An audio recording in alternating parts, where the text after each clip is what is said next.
got the mic, he's dropping facts all day. Anthony's like, nah, I got the better parlay. Argue about the spread, it's a fierce debate. But when it comes to Wildcats, they align their fate. Blitz the bookies where the knowledge reigns. Charlie and Anthony bring the heat like flames. Talking parlays, breaking down the games. Kentucky Wildcats, they beat the same drums. All right, guys, welcome back to another episode of the Blitz the Bookie podcast.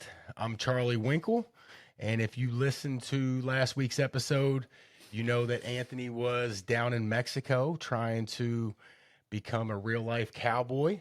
Blitz the Bookie had their first guest host, Josh Onan, came and sat in with me. I do want to thank Josh again. I think it went really good and can't wait to get Josh back in here sometime in the near future. But there was a little bit of concern in the Blitz the Bookie studio. You know, I had been getting some texts from Anthony throughout the week telling me how he was just killing the bull riding and how he was born to be a cowboy. So we were worried that Anthony might just not come back from Mexico. I don't know if he got tired of the chalupas and the Mexican rice and was just craving a good old American hamburger, or if he realized that Derby was coming up in the next few weeks, or maybe he was just lying with a text and maybe he fell off that bull a few too many times. But Anthony is back in the States. He is in the studio with me today. So Anthony, we're going to get into the Final Four and all the basketball, but I do want to hear about your trip to Mexico. I do have two questions. One, you're born and raised in Kentucky, and you got to go all the way to Mexico to learn how to be a cowboy. I thought that was supposed to go the other way around. Ain't people supposed to come to Kentucky to learn how to be a cowboy? We ride horses, not bulls. Hey, that is right. But the question everybody wants to know, you said 8 seconds was bullshit. You said you were going to set a new standard. So did you become the Rick Pitino of bull riding? Did you last 15 seconds on the bull? ¿Cómo está, Charlie? He learned some Spanish while he was gone too. First, I'd like to take a second to thank Josh for coming on. That was big. We didn't know what we were going to do.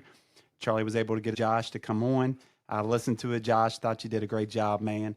You know, it was awesome to hear a new voice. We talked about it all week.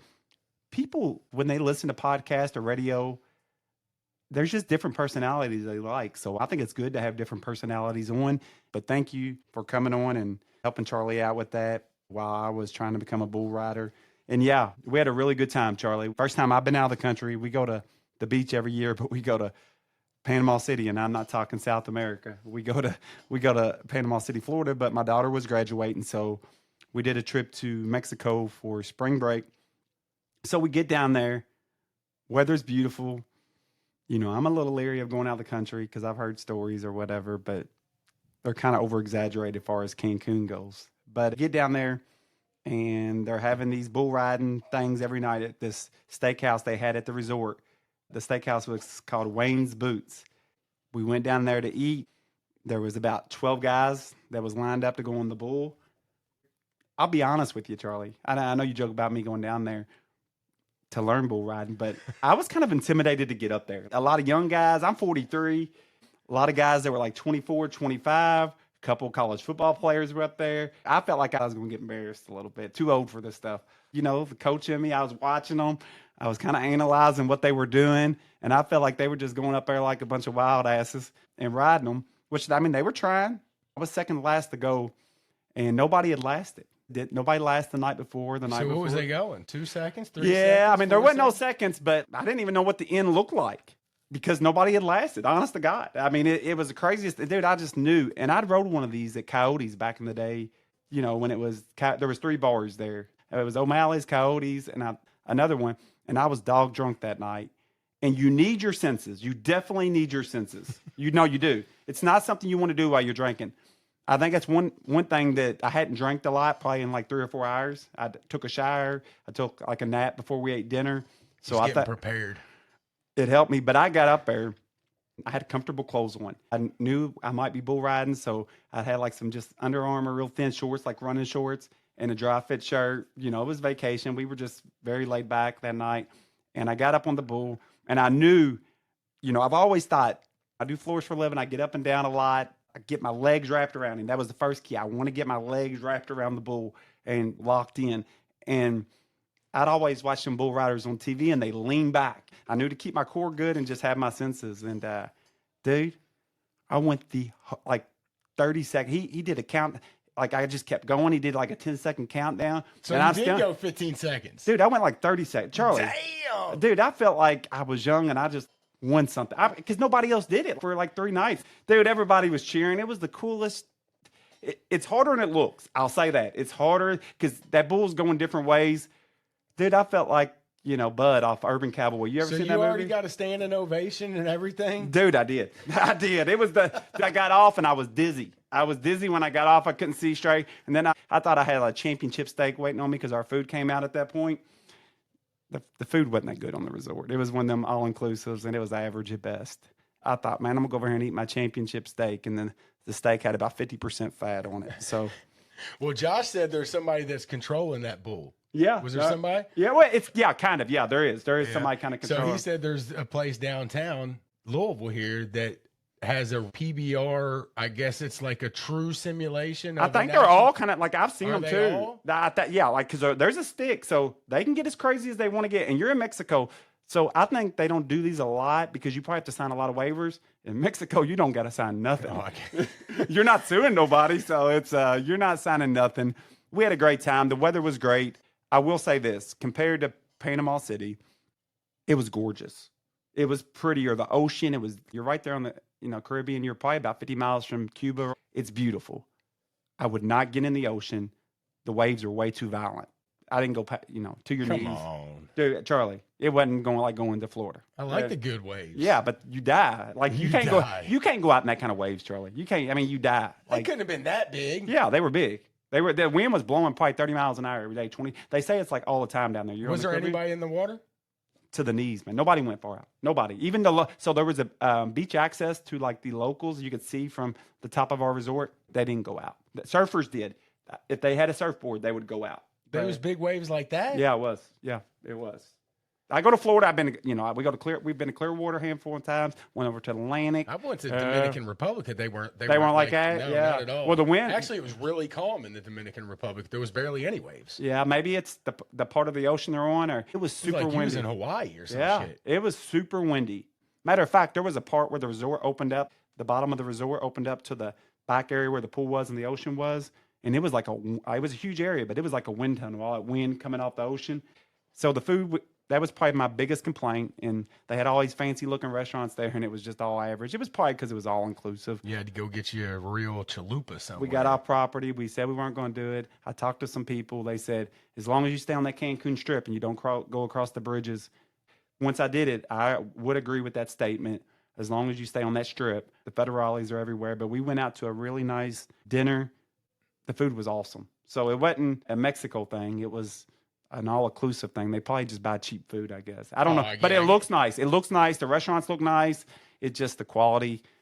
So you went to a real Mexican restaurant? Yeah. But it was like a steakhouse deal. It was right on the ocean. Probably one of the top 5 steaks I've eaten. It don't touch that one I ate over at the boat. I still say it's the best steak I ever ate. What's that place? Gordon Ramsay's? Yeah. I've had some nice restaurants. Gordon Ramsay steaks was the best one I ever had. I'd put it in my top 5, and the food was good, and it was a good experience. I learned about, like, kind of transferring pesos. I got hustled there for about 15-20%, but it was a learning lesson. So if you go to Mexico and you're going to leave property, get pesos, because if not, you got to pay a transfer rate. Where everybody takes U.S. cash, but they'll hit you for like 15-20% for them to kind of transfer it over. You're smart if you go ahead and do that while you're at the airport or something like that. It's a lot cheaper that way. They try to get as many of those U.S. dollars as they can, boy. Yeah. So I thought, you go to Mexico, you get those cheap prices. The only way you get the cheap prices is if you leave the strip. But if you leave the strip, you also leave security. Yeah, but there is a chance of dying. But there are people that do it, like kidnapped. Like there's people that stay in VRBOs and stuff over there off the strip, which I think is absolutely crazy. But that's when you get into the really cheap pricing. Customs going over there. Yeah, because they're setting you up to rob you and kidnap you. Yeah, no doubt. The customs going over there, they said if you're American, they won't only search you. I didn't know if that was true or not. That was right. But as we were going back into America, that's where that's where you get it. They was on us. They were that's dogs. I mean, it was a whole other section of the airport, and they were on their game. So one other thing, I've been scared in my life. I told you we almost drowned about 4 or 5 years ago, me and my son in the ocean. That was pretty scary. I've had some other scary moments, but I'll definitely say a top 5 scariest moment in my life. We got in right before them storms came in last week, and we were landing, and there was like 35-mile-an-hour winds. They had talked about it when we left Orlando. Landing in Louisville was going to be a sketchy situation because of the 35-mile-an-hour winds. When you're up top, you're up over, you're up over it. Yeah, and then they say going up and going down is the worst, but they say landing is worse than going up. When we came down, I was kind of worried about it. I probably have flown 30 times. I ain't like a regular flyer, but I got enough experience where I felt turbulence. I felt some bad turbulence once, but it didn't freak me out too bad. I was shaking, dude. I was shaking. There was a lot of people shaking, a lot of people upset. There was one guy laughing. If you fall from 35,000 feet, it's over. It's game over. Charlie, you don't have any control, though. You don't, but I mean, it still don't make it no better. No. Charlie, I want to tell you, usually the captain comes on and say, hey, we'll be arriving in Louisville in 20 minutes. The weather's this. Dude, you knew it was different because the guy, he said it real quick, and he was off there. And he's concentrating. Well, he wasn't ready to land yet, but he was getting ready to. And I seen it was just a different situation I've ever been on a plane. And when we were going down, I felt probably about 6 or 7 times it's rocking back and forth. And I know if he gets too much to the side, he's going to lose. It's not a jet. You're not going to gain back control. And I mean, like 6 times, he was almost on the side. Dude. I mean, I know it probably wasn't that bad, but man, it felt bad. When we landed, we kind of skirted across. It wasn't just a regular landing. We kind of hopped to the side. I mean, but I tell you this, so there was people freaking out? Oh yeah, it was people really upset. I mean, I was upset, dude. I'll be honest with you. My family's up there with me, Charlie. I felt like I still think I had about a 5 or 10% chance of dying. Like I just did, which is too much. Me and this lady, when it was over, we were like in happiness. She said something, and I said I was thinking the same thing. Once we were about 200 feet from landing, I was almost relieved. Then I was thinking, I can survive this. I can survive we this. Might be able to survive this. Well, I kept thinking, like, I looked down as we started to get out of the clouds. And I'm like, we can't fall from here, dude. No, we can't fall from here. You don't want to fall out of the sky. Yeah. So one other thing I thought was cool. So we were about halfway. I knew we weren't to the Keys yet. I see land out the side. I said, Katie, the only thing that can be is Cuba. I know my geography. I said, it's the only thing that's there. And of course, to my wife, that means nothing. For me, I thought you had to get like permission to fly over Cuba and through the things that, went on. And so anyhow, we get there. I asked the pilot as we're leaving, I said, was that Cuba? He said, yeah. He said, used to be they had to get permission. Now they just stay on the west side of it. So we went over that. I seen that from there. And I also flew over the Keys and took pictures from there. So I seen the Keys from there, which there's probably thousands of islands. I thought there was just a handful of islands. There's thousands of islands. Of course, there's so many big ones, but it was pretty cool to see that from the air. That's a good fly in. A little scenic. No, it was. So I like that kind of stuff. Yeah. I like that kind of stuff. So that was right up my alley. So go ahead and tell the audience who you didn't book an interview. You seen Anthony runs into we call him I don't know, celebrity. Big time celebrity. UK basketball. He's a UK guy. Anthony runs into I'll let him tell, but he was in Mexico the whole time I was in Mexico. So does not book him for an interview on Blitz the Bookie. No, I didn't. And I'll tell you, so we were flying in from Mexico to Louisville. And when we were on the plane, dude, there was this 6'9" guy, 6'8". I thought, man, he's a college player. Once we got to Florida, he was on the same transfer we were because he was flying into Louisville. And I seen he had the Pacers. I said, that's Wu. That's Wu Kashorzu. I wasn't sure, because, dude, his face looks a little different. He's got facial hair now. He looks a little older. Hadn't seen him in a while. And I just said, Woo. And he looked up. Man, you talk about a guy that's down to earth. They say he's super cool. Dude, he acted like he was my best friend. He just made me feel good because I hollered at him and brought my son over here, which was before my son's time. Just super cool, super nice. He still had his Pacers warm up on. But super nice, super cool. Woo, woo. You need to remember that you host a podcast, Anthony. Yeah, I know. You need to remember that you host a podcast in Kentucky. Yeah, I don't know how man. That would have been a good guest right there, dude. So Katie kept saying to me, how's he fitting in those seats? He's in the fire lane. Do you know where the legs are a little bigger? A little more leg There's room. no way he could have fit in the other ones, I don't think. I say that. Big but, dude. Yeah. Good stuff. That could have been our first, maybe it could have been our second interview. Yeah. Could have been our second interview. All right. So there was some basketball this past weekend. Good basketball. So you got back. Would you get back Thursday, Friday? Yep. Yeah, I know you and Josh covered them, but we watched the Elite Eight. Elite Eight, Sweet 16. I guess more the Elite Eight games. Yeah. Would y'all get down there Saturday? No, we got down there Saturday. Yeah, Saturday. that's when we were. So that was Elite Eight. Sweet 16 was Thursday, Friday. So Final Four, all number ones for just the second time. Talked about that last week, but did you know that first time since 2008? Yep, and that not only was number ones, they were all 1-2s besides one, and it was a 1-3. And I would argue to say that the other two seeds, St. John's, people argue this, and that's fine. I would say Texas Tech was probably a more deserving team than St. John's.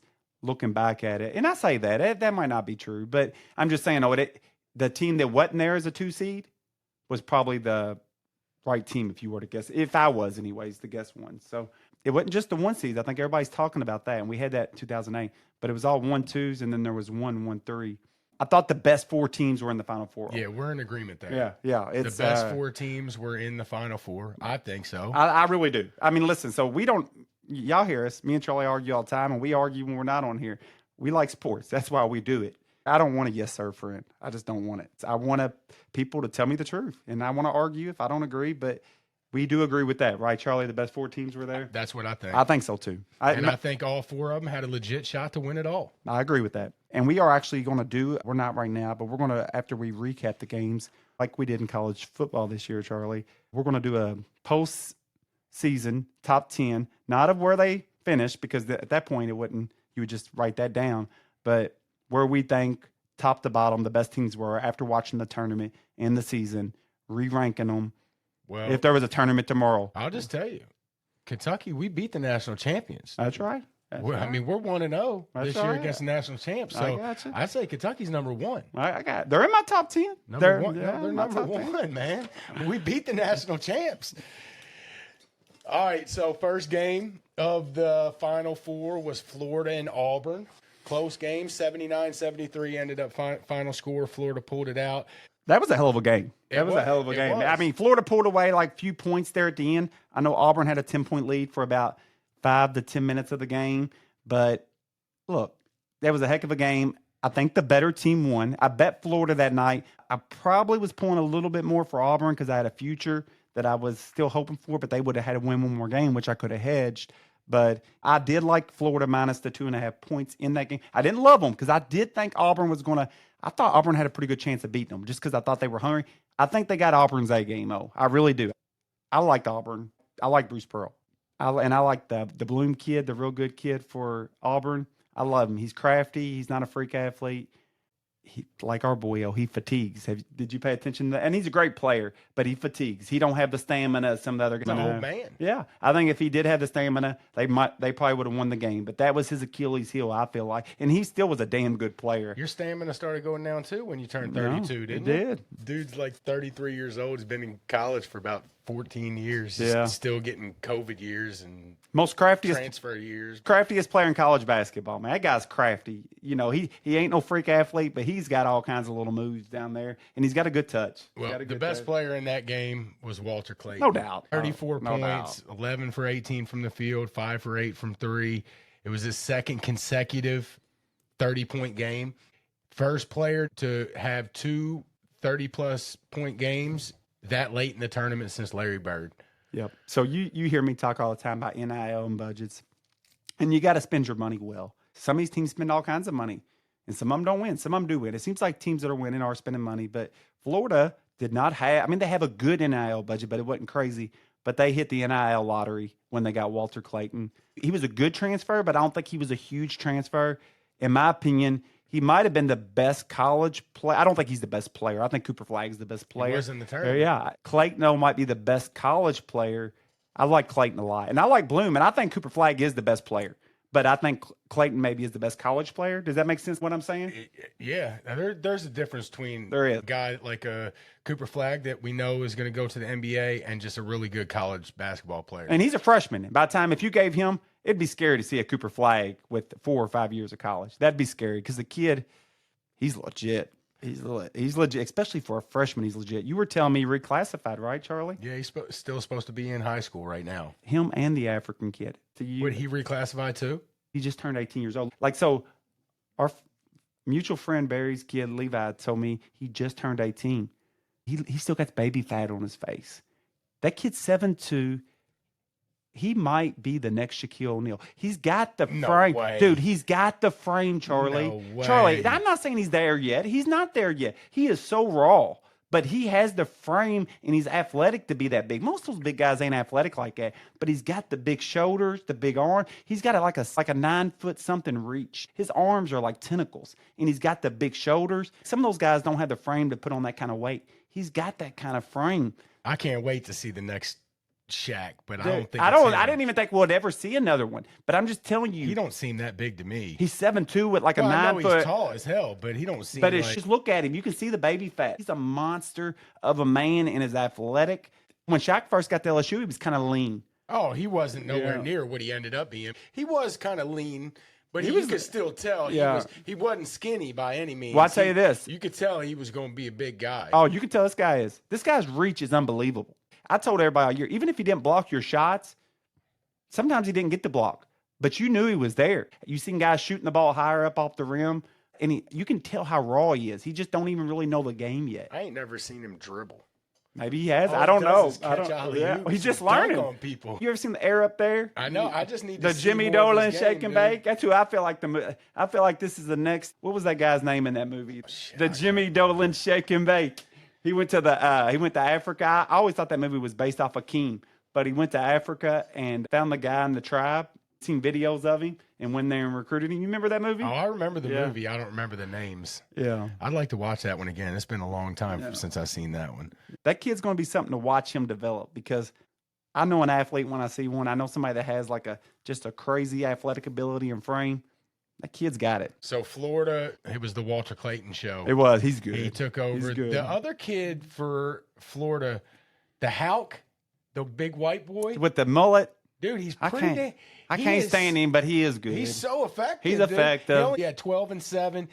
That kid came along in the end of the season. You know, he got way better at the end of the year. I was hearing his name a lot in the last month. He's good. He played good in the SEC tournament, and he played good in the NCAA tournament. I thought he was kind of a little bit of a game changer there. and an in emotional that leader. He's an Auburn emotional guy. He gets you pumped up. You know, they're all getting this NIL money and making big money. Tell me that he didn't take. If I was him, I would have took my money, brought me like a Firebird, a 1980s Firebird, and a whole bunch of beer. Tell me he didn't like he was out in 1980s driving a Firebird. I mean, Colin Chandler kind of Dude. looks like that too. that dude looked like he was straight from the 1980s. I like the kid though. I did too. I did I too. think his name's Houck. It's like Haugh, but I think they say Houck. But I like that kid. Very emotional in a positive way. Like he was an energy guy. So Florida advances, and then we had Houston versus Duke. And we all know the story here. Duke, big lead most of the game, up 14 with 8 minutes left. When And it's cold. they only had one field goal in the last 10 and a half minutes of the game, and that was that 3 that Cooper Flagg hit. I don't know, what, maybe like 3 or 4 minutes left. That was the only field goal they had in the last 10 and a half minutes of the game. I'll be I honest. didn't know. I mean, I knew they were like struggling to score, and I knew I could see the comeback happening. But when I heard that stat after the game, I really didn't realize that they had only scored, had one bucket there in the last 10 and a half minutes. I'll tell you this. I'd already was pretty high thinker of Duke, especially after they ran through Alabama. They ran through everybody in the tournament. They beat Alabama by 20. And when I watched about the first, like within 10 points, I told Barry, our friend, I said, dude, I would give minus $2 right now for Duke to win the national title. And they only had like a 2 or 4 point. I could just see it. I could see that they were so much taller and bigger. Just they looked like professionals out there at the time. And you would have told me, hey, Anthony, at that moment, I think they had like a 4 or 6 point lead, but I just seen it. They ran through everybody else. I just knew they were going to beat Houston. I could see they were going to beat Houston. If you would have said, "Hey, Anthony, you want $1,000 bet, but it only pays $600 or $700," I would have took it all day long at that Glad moment. you didn't. No, yeah, no doubt, Glad no doubt. you didn't. I'll say this: I ended up kind of pulling for Houston in the championship game, but not quite. It was kind of a mix. I appreciate their coach.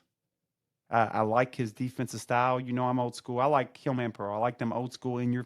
I don't really like the new age coaches. I'm not into Florida's coach. The only reason I like Pope's because he's our coach, and I will support him 1,000%. But I'm an old school guy. I hope those guys make a comeback. But that's my style. If you listen to the show, you know that's my style. But in saying that, I just thought they didn't have a chance. But I pulled for them in that game, but I didn't think they had a chance to win that game. And they came back, and Duke just went ice cold. They missed the front end of 1-on-1. At one point, I think they had like a 7 or 8 point lead, and they missed 2 offensive rebounds that they could have just went their way but bounced out. And I feel like if they didn't have those, I don't think they could have won it. A lot of things went wrong for Duke to lose, but guess what? That's why the tournament is so special. I think Duke beats them 8 times out of 10, maybe 9 times. I believe that. I know you probably don't, but I believe that. But with March Madness, it's not like the NBA where it's the best of 5. You beat somebody one time and they go home. And that's what happened. I do think Duke was the best team. I think Duke was the best team in the country by a decent amount. But that night, they went home. Yeah, I disagree with Duke being the best team. I think Duke was probably better than Houston. I think they maybe win 6 out of 10, maybe 7. I say 8. I said 9 might be too many, but for me, 8. I would feel confident with 6 or 7. Houston's tough. There's some dogs. We texted about it, especially in the championship game, but which Duke, we'll get to. But Duke handled them. Duke shot 30 minutes. Houston shot their ass off against Duke. If Houston shoots like that against anybody else, they blow them out. They shot good in the second half. It don't matter. Their percentage was almost 50% for the game. From the 120. three-point line, they shot 37% from the field. That's not good. Yeah, but I'm not saying. I'm saying from the 3-point line. though. That's the 3-pointer. Well, in the second half. Oh, well, they must have shot 60 or 70% from the second half. They probably did. They were shooting like dog shit in the first half until they hit 3 big threes late in the first half that really kind of kept them in the game. If they didn't hit those 3 threes, they might have got blown out. Duke was handling them. They looked like by far the better team for 30 minutes. They shoot 10 of 21 threes on anybody else with that defense, because I was impressed with that defense and how much they just got after it. Oh, their defense is legit. If they shoot 10 of 21 from threes on anybody else, nobody's even rolling with them, and Duke probably still should have beat them. I think Duke was really good, dude. I really do. I'm not saying they weren't. They rolled through everybody. They beat the shit out of Baylor. They beat the shit out of Alabama. I've never seen nobody do that to Alabama this year. Well, what they haven't seen is a toughness like what they saw I agree with in that Houston I agree. game. There's no doubt. And in the last 10 minutes, they were beat.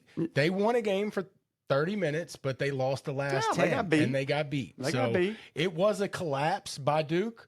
And we talked about this off air because the same thing happened to Houston. Duke collapsed against Houston, and Houston collapsed against Florida. But when I say collapse, I don't mean that Duke just shot themselves in the foot in every single way. Houston deserves credit, as does Florida, for coming back in the championship game. I showed you that. So it's both ways. It was I a agree with collapse that. on Duke's part. There's no doubt about it. They were up 14 with 8 minutes left. I agree. Take the names off of it and just say a team was up 14 with 8 minutes left and got beat. You're going to say it was a collapse. But I'm not taking nothing away from Houston. They're dogs on defense, and they hit their free throws. I love to sit here and dog the shit out of Duke because I was so happy they got beat. I hate Duke. I was so happy they got beat. I do think, and me and Josh talked about this, the Duke-Florida game would have been the best matchup out of all the matchups. Oh, I agree with that. I agree with that. I think that would have been the best matchup. Maybe. I think, look, so you'll see when I do rank my teams later. I think Florida, I'm going to rank, and I ain't going to like spoil my little ranking, but I think Florida and Houston, they play 10 times. I think it goes 5-5. I really do. I think it goes 5-5. I think they're very equal teams. I'm just saying, entertaining-wise, the Duke-Florida game, when you think about what that game would have been. Yeah, we don't know it would have what been. It would have been. I agree with that. But I agree with if that. you think about all the matchups that we could have seen, we kind of thought that would be the best one. We didn't get to see it, and I thought the championship game ended up being pretty good. It was a good game. We'll talk about it. It was a good game. But, look, as much as I would love to sit here and just dog on Duke, They were a really good team, and I do think they were probably a little bit better than Houston. Do you think they were the best? But it don't matter. I agree. It I just agree. don't. I agree. That's what makes the tournament exciting. But I'd argue to say and this is just right off the hip, so don't beat me up on it. But I'm going to say, whatever it is, I'm going to beat you up. I know. I'm going to say 30% of the time the best team wins it. A third. That's probably pretty close. What, the whole thing in college basketball? The whole thing. You're playing a 64 team. Think about it like us playing baseball. A 64 team single elimination tournament. Maybe 40%. Against all good teams. I think 40 might be high, but I might be wrong too. 4 out of 10. Yeah. We'd have to look back. We could look back and pretty much kind of. Well, sometimes there's not that for sure best team. Who the best team is very subjective. We could argue that all day unless you got a team like a undefeated Kentucky team in 2015. Yeah, we were the best team. No. Louisville was the best team when they got beat by Michigan State. I hate that year. Lot of times though, it's not exactly there's one team that stands out. So that's something that can be argued. Them Tubby years when we had the number 1 overall seed a couple times, I thought we were the best team those years. I really did. The John Wall year, I thought we were the best team that year. That's what makes the tournament great. It sometimes it's good for you and sometimes it sucks for you, but you don't want to change it though, because it is the most exciting tournament in sports. I mean, yes, I think in the NBA the best of 5 or 7, the better. I like because the better team wins it, and I like the better team winning, but you just can't change it because it's too good of a tournament. All right, so before we jump off of this game, all right, I do have to bring it up. Mm-hmm. How many games Duke lose this year? What is it, 3 or 4? They lost to Kentucky, to Clemson. They lost another non-conference. The ACC was weak. They lost another non-conference game early in the year, and then they beat Auburn. They lost 4 games. They beat Auburn. But they lost 4 games. Look, I'm not a Duke guy, Charlie. You know that. Now, I did end up liking their team at the end because I like Knipple and I liked Cooper. But that wasn't until the very end once Kentucky was out. And I really didn't like them. I really thought they were good. I tried to pick against Florida and Duke, but I really thought they were the 2 best teams going into the tournament. But I was trying to beat them. The take up for Duke against Auburn and Kentucky, and this ain't knocking Kentucky or Auburn, but both of our teams were older teams. We talked about this early in the season. Duke, they beat Auburn, they lost to us. A team like Duke was going to get better. They were one of the few teams we've seen over the past 5 years that was able to do it with freshmen. Their 3 main players were freshmen, so you knew they were going to get better as the season went on. Listen, I love our team. I don't think we wanted none of Duke. Late in the year, I don't think we wanted none of them. You ain't even let me ask my question. You just started defending Duke. My bad. You just start defending Duke. Because we've been arguing about it, Charlie. You know we have. We've been arguing. Don't act like that this is just in the blind. We've been arguing about this on the phone and stuff. You don't even know what I'm going to ask. Okay, go ahead. Because actually I went into it thinking about one thing, so now I got 2 questions. One is, okay, Duke lost 4 games. Okay. All right. And, I even said this 2 weeks ago. Okay. That maybe Duke was just on another level that weak schedule didn't affect them. Okay. Because we talked about the other teams in the ACC, Louisville and Clemson. Right. And they bowed out early, and I do think that the weak schedule they played had something to do with that. Now, I was on the boat there for a minute. Maybe Duke is just on another level, and that weak schedule didn't affect them because they're just that good. I think they were. I know they got beat. Maybe they are, but who else did they play in the tournament? Who'd they beat? Who'd they beat right before they played Houston? Alabama. Okay. So besides maybe Didn't Alabama, just beat Alabama, beat the hell out of them. Beat the hell out of Baylor. Baylor was playing good basketball at that point. Besides the tournament games, they beat Auburn, didn't they? I'm pretty sure they did. They lost to Kentucky, beat Auburn, I think. I'm almost sure. They lost to Clemson. They got beat by Kansas. They lost to Kentucky and Houston. Yes, they did play Auburn early in the year, and they beat them 84-78. So they did have a big win against Auburn, okay? But so I would argue to say they're 1 and maybe 2. All right, so I'll give them the Alabama win. They beat Alabama. Arizona and Baylor. Dude, they're 50-50, and they're 500 at best against good teams. They beat Arizona. I thought Arizona was really good this year. I know that they hadn't seen a tough ass team like they saw Houston right there. Yeah, but they don't make. And we talked about this, and I do agree with that, Charlie. I do. I don't think much of the ACC. They caught Kentucky third game of the season. They caught Arizona fifth game, Kansas sixth game, and I guess Auburn. That's where all where all teams are playing their good non-conference games. Yeah, but they had a team full of freshmen playing. Most of these teams now, especially this year with the COVID year, you're playing boys 24, 25 years old. That was an advantage early for any, and not just Kentucky, but anybody that versus Duke, which their three main players were freshmen. Well, the real question is 4 losses, 4 chances at the end of the game for one Cooper Flag to win all 4 of those games. No doubt. I don't want to – maybe he had some game winners throughout the year or I don't know. Did they have any really close games other than those 4? But I know he had 4 chances. I hate it for the kid to even have to even – I hate that for him because people talking about it, but it is a narrative because he had 4 chances to win 4 big games and comes up empty on all 4 of them. And does that? No, you don't take nothing from that. If he was nothing at all, if that was my team and we was playing a big game tomorrow, I'd give it right back to him. I would too. But guess what? Is that a trend? Nope. It's not a trend. It's just sometimes you don't. It becomes a trend at some point. I'm not saying you're wrong. I'm not saying you're wrong. But young kid, four is a small sample size. I thought he got a good shot off. He did. He did get it against a real. I'm going to tell you this. I will say this about the boy. He needed to make it, dude. I was so impressed with Houston's defense. So impressed.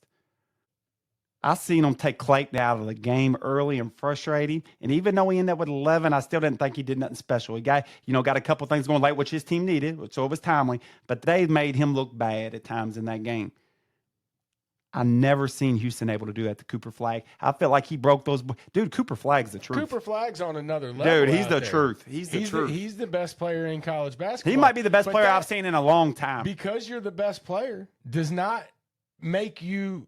It's just 4 games, though. I mean, it's not like you're not going to have to answer for 4 missed opportunities. There's no way I can make that kid answer for that after I watched him do what he's done for that team. He's not going to have to answer for it right now. I'm just saying he's got their people are talking about. Sure, he's 18. Like you said, he reclassified. Maybe he's having to learn. A boy that was 17 years old or just turned 18, playing against guys that are 25 and still making the best defense in the country look bad.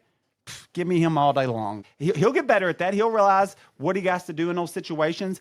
Pope got him early. He said he was going to spin. He knew that. Pope did his homework, okay? But you don't think Cooper learned from that? This is his first year of college basketball. He's a year ahead of time as far as even being in college. Listen, I ain't seen a player that good in a long time. When is the last player as good as Cooper Flag in college? Dude, he's good. He can pass. He even plays defense. He's the best white boy that I can remember in a long time. Maybe ever. Is he the best college white boy ever in the modern era? Who's the best college white boy ever? Van Horn. Tyler Hansborough.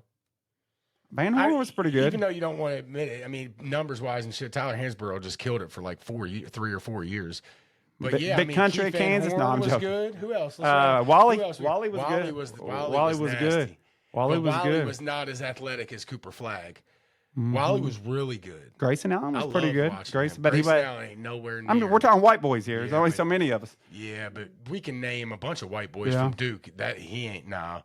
How good was Love in college? McDermott. McDermott he was good, but not nowhere near as athletic. Cooper Flag. Cody Zeller remember Cody Zeller at IU? There was like 27 Zellers. I know, but the one was pretty good. There was a bunch of them. He was good. Cooper Flag might be the best white boy ever. I think he is. I mean, he is. Larry Bird. If we're going back that far, he played for Indiana State. Yeah, dude, we going back. A guy said this Larry Bird's the best white boy ever. So I don't know if we're going to call him Larry Bird yet, but the games are set. That was in 1979. So a guy said this to me. There was a bunch of white boys playing back in. Yeah, the game was full of white boys back in. A guy said this to me the other day, so I'm not going to take credit for it. I want to give him credit for it. He said this, and I thought, man, I think you're right. Larry's game and Cooper's game is very similar. They're both great passers. They both can create. As much as Larry, I don't think quite as athletic as him. Maybe Larry's a little. Larry was a beast in his younger days. I think what makes him no super athlete, but he wasn't just a. I agree with shooter. that. I agree with that. Larry would dunk on you in his early days. He would, but I don't think he was quite as good as taking the guy off the dribble. He was good at taking the guy off the dribble. Cooper's really so much of the game back no, then, it wasn't. Unless he was Michael Jordan. But Cooper is a great passer, and Cooper's probably passing might be the best part of his game. Some of them passes he comes up with. And I'll say this, you don't see many white boys that can just take guys off the dribble, and especially that's that long. He's going to get stronger. He looks kind of weak in the arms. He's only going to get stronger. I'm going to tell you the best thing about Cooper Flagg. Yeah. He makes everybody around him, everybody on his team better. No doubt. No doubt. He seriously does. No, he does. He does all the right stuff. Watch him without the ball. He moves without the ball. And he plays smart. defense. He A lot of them don't- passes. He plays D. Did Wally play D? Literally Probably does not. everything. Did Nah, not like yeah. that. No, guys no. that are them high level scores. None of the guys we named are even close to Cooper Flagg, to be honest, except Larry Bird. Most of your high level scores don't play defense. Not because they put so much energy into offense, you know? And for him to get harassed by Houston all game, and he was playing tough defense himself, dude, I got to tip my hat to the kid. Like, yeah, they didn't win, but he really impressed me. I watched him throughout the tournament. I didn't watch him a lot during the year. I heard the hype, but when I watched him, I was just impressed. I've liked probably 3 to 5 Duke players ever. I like this kid a lot. I'm just trying to mess with him because he wears the Duke. Is the 4 missed opportunities at the end of the game, does that really say something? Maybe. I'm not saying it does or it doesn't. We'll see over time if he's a clutch player. I mean, he's going to have plenty of opportunities. I do think it's a little something to talk about, but I like the kid. He's the best player in the country. He's the best white boy since Larry Bird. Tell us if we're missing somebody. Bro. Yeah. If it was your team and you had all the best players in college basketball, Clayton, and I like Clayton a lot. In my opinion, he's second best player in college basketball. Might be the best college player. But if I had one player that I wanted to create his own shot at the end of the game, I seen Houston. Clayton, I felt like was on clamps. They couldn't do that to Cooper. I watched him break them down a few times with his dribbling. The kid exerted a lot of energy in that game, and he still was competing. So tip my hat to him. But I get what you're saying about the Duke thing. I'm kind of with you. And I'm hearing that Cooper Flagg might come back for a second year. That would think be it's crazy. Absolute bullshit. I don't think he's coming back, but I have heard a couple little different rumors about that. So You were telling me about but his- I put that at about a less than a 1% chance that happens. That's just my opinion. With NIL now, you said this year you read that his valuation, the estimates are, which none of it's official, that maybe he earned about $4.8 million. The price of poker in NIL is going up pretty big this year, and then with him coming back in there, he might be an $8-9 million guy. I mean, is that more Well, than if your the NBA kid- rookie if the kid contract? at BYU's getting 7, I would say Cooper Flagg will be worth more than that, right? Yeah. But I guess it's just would Duke pay that? I don't know. And look, hey, this matter of fact, let's go ahead and talk about this right here. This is a great example. And I know we won't get deep into this because I want to get to this championship game. But we've had the argument before, and we were just talking about it, that you think it's a lot about the money, right? Yeah, I feel very strongly about Okay. that. So let's just say that Cooper Flagg is making $5 million. Not to change, but just so I know we're going to go into this, but so we know the numbers. Last year in the NBA, the max the number one player could make is $10 million a year. All right, so let's say Cooper Flagg made $5 million this year. Let's say Duke is prepared to, if he comes back, we'll give you $6.5 million. I think it'd be more. I think and I could be wrong. I'm just throwing numbers out. Okay. Say Duke says we'll pay you $6.5 million if you come back for a second year. If University of Arizona reaches out and says, "Hey Cooper, we'll pay you $8.5 million," do you think Cooper Flagg is going to Arizona? Not if he chooses to stay to Duke, because at that point he's turning down more money from the NBA to stay. But then I think I know where you're going with that, and I see that angle. Well, I'm just but I saying. think it strengthens the argument that these guys, because I do think he'll go to the NBA. So I think he'll turn down $7 or $8 million from Duke to go to the NBA and make 10. But listen, I think Cooper's in a different. I get what you're saying. I think he's in a different situation because he's a can't miss NBA prospect. I think the NIL and turning down the money. Forget about the NBA for right now. I know, but some of these kids don't have the NBA future. If he's coming back for a second year, is he going back to Duke for $6.5 million? He'd go back or is to he Duke. going to He's Arizona going back. for $8.5 million? I think he would go back to in his So situation. that has to tell you- His situation is unique, oh Charlie. That That is not has to tell no, you- Charlie. You're not winning that argument with Why- me. No how? way. No, I'm not saying you're No, not winning that- that amongst our viewers, but I'm saying in my mind. No, what that tells me is that the name Duke means something. No, he's there. He's going to NBA. He's already built his brand. Like, that's going to be small change to what he eventually makes. He would buy an insurance policy, but you take a kid that is borderline. Look, the players 98% of the time, I would say, if you can be maybe 95, but if you can be a first round pick, you go. So we're not going to see those players. But so the players that aren't, They're not even sure Well, if we they. might if he comes back. I know. He'd be first pick in the draft. Sure, but we did see that with the Florida group. But all those kids came from money. Noah, not all of them. The one kid didn't, but Noah, Horford, they won back to back, and they were all projected first round. But all those kids actually had wealthy parents, and I think that played a role in it. I do, but There's for a the lot average of stuff that plays a role Yeah. in it, and I think part of something that plays a role in it is the school, the coach. I think it gets you a discount. I've told you that. I think it gets you a discount. But for the kids, especially the non-NBA players, What that proves to me is that a university and there's only probably 4 or 5 of them. they don't care. Kentucky, Kansas, Carolina. You get the kid in there. I think they care more about the coaches now than they do the university. I think that's why when you see coaches leave, these players follow them. All the players follow the Pope. They followed Cal. They follow these coaches. They play for the coaches now, Once dude. the kid goes and plays a full year for the Duke Blue Devils and realizes what comes with that, which is probably fucking awesome. Yeah, but they're it's gods. not worth the money to a guy that don't know he's going to make that kind of money. Like it's worth a little bit less money, yes. But say we're talking just a regular good player. You know, he played for Duke. He's a starter, and Duke's offering him $800,000. But say IU comes and offers him $1.7 million. Now that's kind of what some good players in college, not even like the superstars, but that's a guesstimate of kind of what they're making with the payrolls that are out there. You got to take and especially if you don't know if you're like a lottery pick or nothing, right, you got to take that amount of money. Like the guy from the one kid went to BYU. He has to take that money. He can't turn that down, Charlie. All right, so let me put it this way then, okay? So you just said that you thought Cooper Flagg would go back to Duke instead For of the numbers you instead of told going me to Arizona. in his situation. Now, his situation is a little unique, and I don't think he'll come back. But in his, I don't either. I'm but, just playing hypotheticals here. But his let's situation is play- unique. Let's play another hypothetical. Let's play this hypothetical as this year, Cooper Flagg, still the same player, Okay. but he didn't play for Duke this year. Okay. Let's say he played for, I don't know, pick a Michigan, okay? Mm-hmm. Cooper Flagg went to Michigan this year. Okay. Was still the same player. Okay. Still as good as he was. Okay. Still made $4.8 million this year at Michigan. Same situation. Michigan comes and says, "You come back for a second year, we'll pay you $6.5 million." Duke knocks on the door and says, "Hey, come over here to Duke. We'll pay you $8.5 million." You think he's going to go to Duke? In his situation, no. I think he stays in Michigan. His situation. Shit, he going to Duke. No, You know why? not 'Cause in- Duke. But Michigan he's ain't got Duke. a different situation. Charlie, I really think them years are over. I do. I think the prestige of a college I think means very little. Maybe that kid that grows up in the state, I think and it I means love less that, than and it I used love to, that. but it don't mean nothing. That's why these players follow their coaches, support their coaches. Some are playing for the coach, for sure.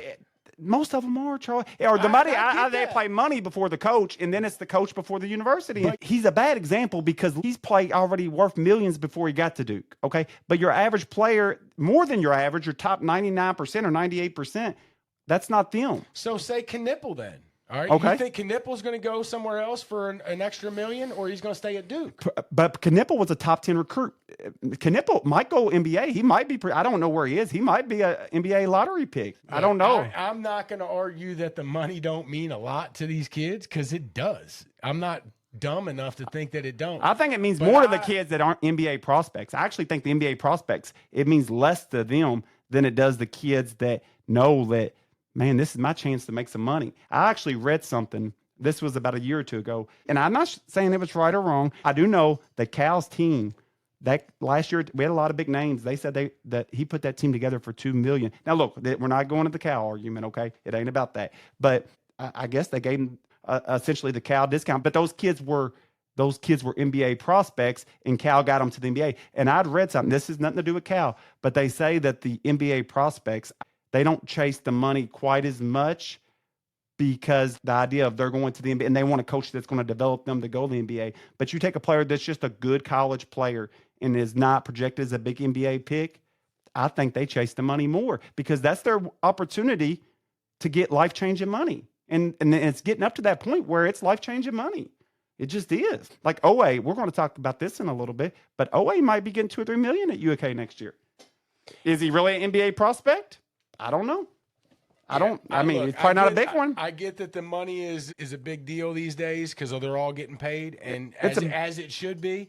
But there's no convincing me that just because the money is now legally involved, because let's not pretend that It kids was weren't nowhere getting near at paid this before. level. Now they can use it as tax write-off and You're everything. still not convincing me that just because money's involved that nobody cares about universities, nobody cares about the school or the coach. I think you get something to do, and we've talked about this. Once they get there, they definitely embrace the fan base. There's no doubt. Why wouldn't you? You're there. If you got a good one, Yeah. if you got a good fan Yeah, base, but all schools ain't all like that. no, I'm not saying you're wrong, but listen, I love Kentucky, dude. That would be a dream of mine, just like it'd probably be a dream of yours to play for Kentucky.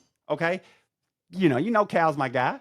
Say Cal come calling. Let's use my son because I'm too old. But say Cal come calling my son, and I know.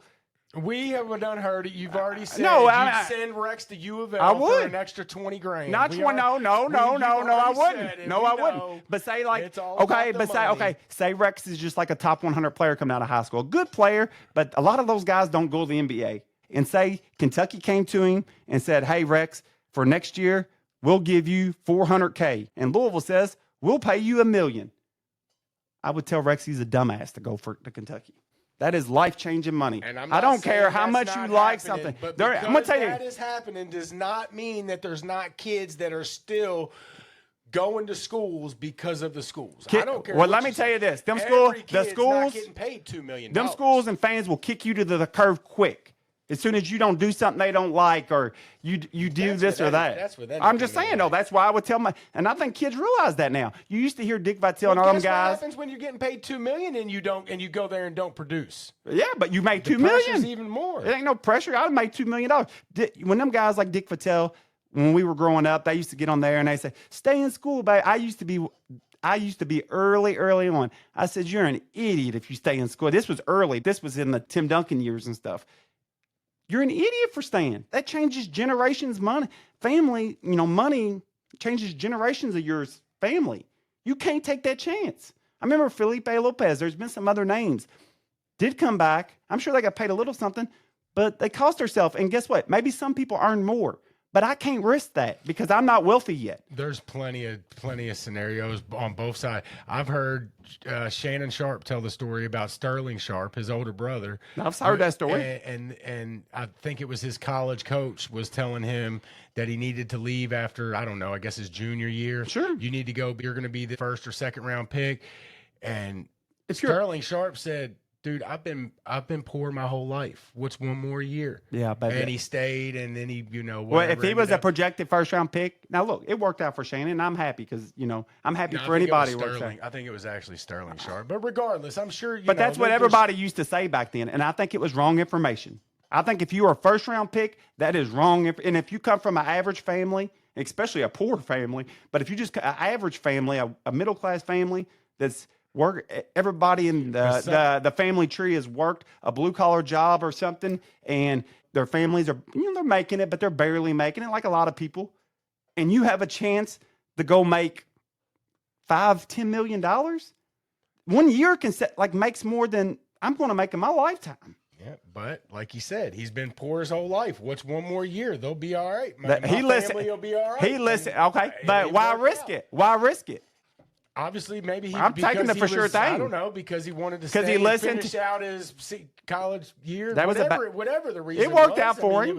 It worked out for him. What the reasoning was, it might have been loyalty. Maybe it was he wanted to stay and finish out his college career with his teammates. Yeah, or maybe he listened to it. Live by other standards than just money. Yeah, but that was the old people used to act like that. But then people learned the world's not going to help you when you don't make it. They're not going to pick you up. You got to go make that bag. You got to. You absolutely have to. And I don't care how dirty it feels. You got to go take the money. Yeah.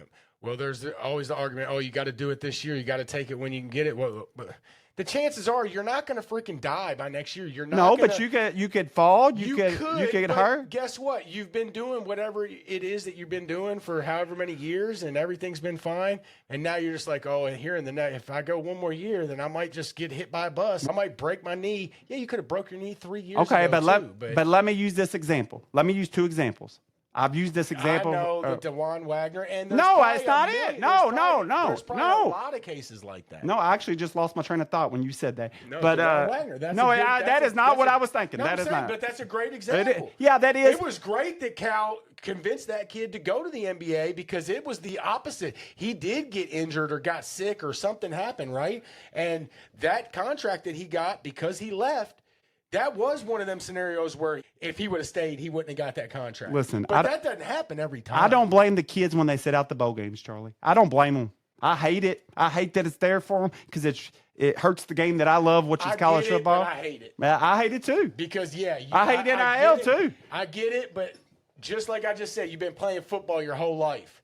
You've played in how many countless practices and games and not got hurt. You're worried about this one game. I can't play in this one game. I'm going to give up on my teammate on this one game because I might get hurt. You're playing a But is your team going to pay your bills if you do get hurt? No, but look, I get both sides of it. I just don't like it. I don't like it either. I don't like it. I'm in agreement with you on that. I don't like it either, Charlie. I don't like. Yes, you could blow your knee out in that last game, but you've also been playing football your whole life. What it is they gave me something for so long as a fan. They gave me college football for what it was, and I fell in love with it.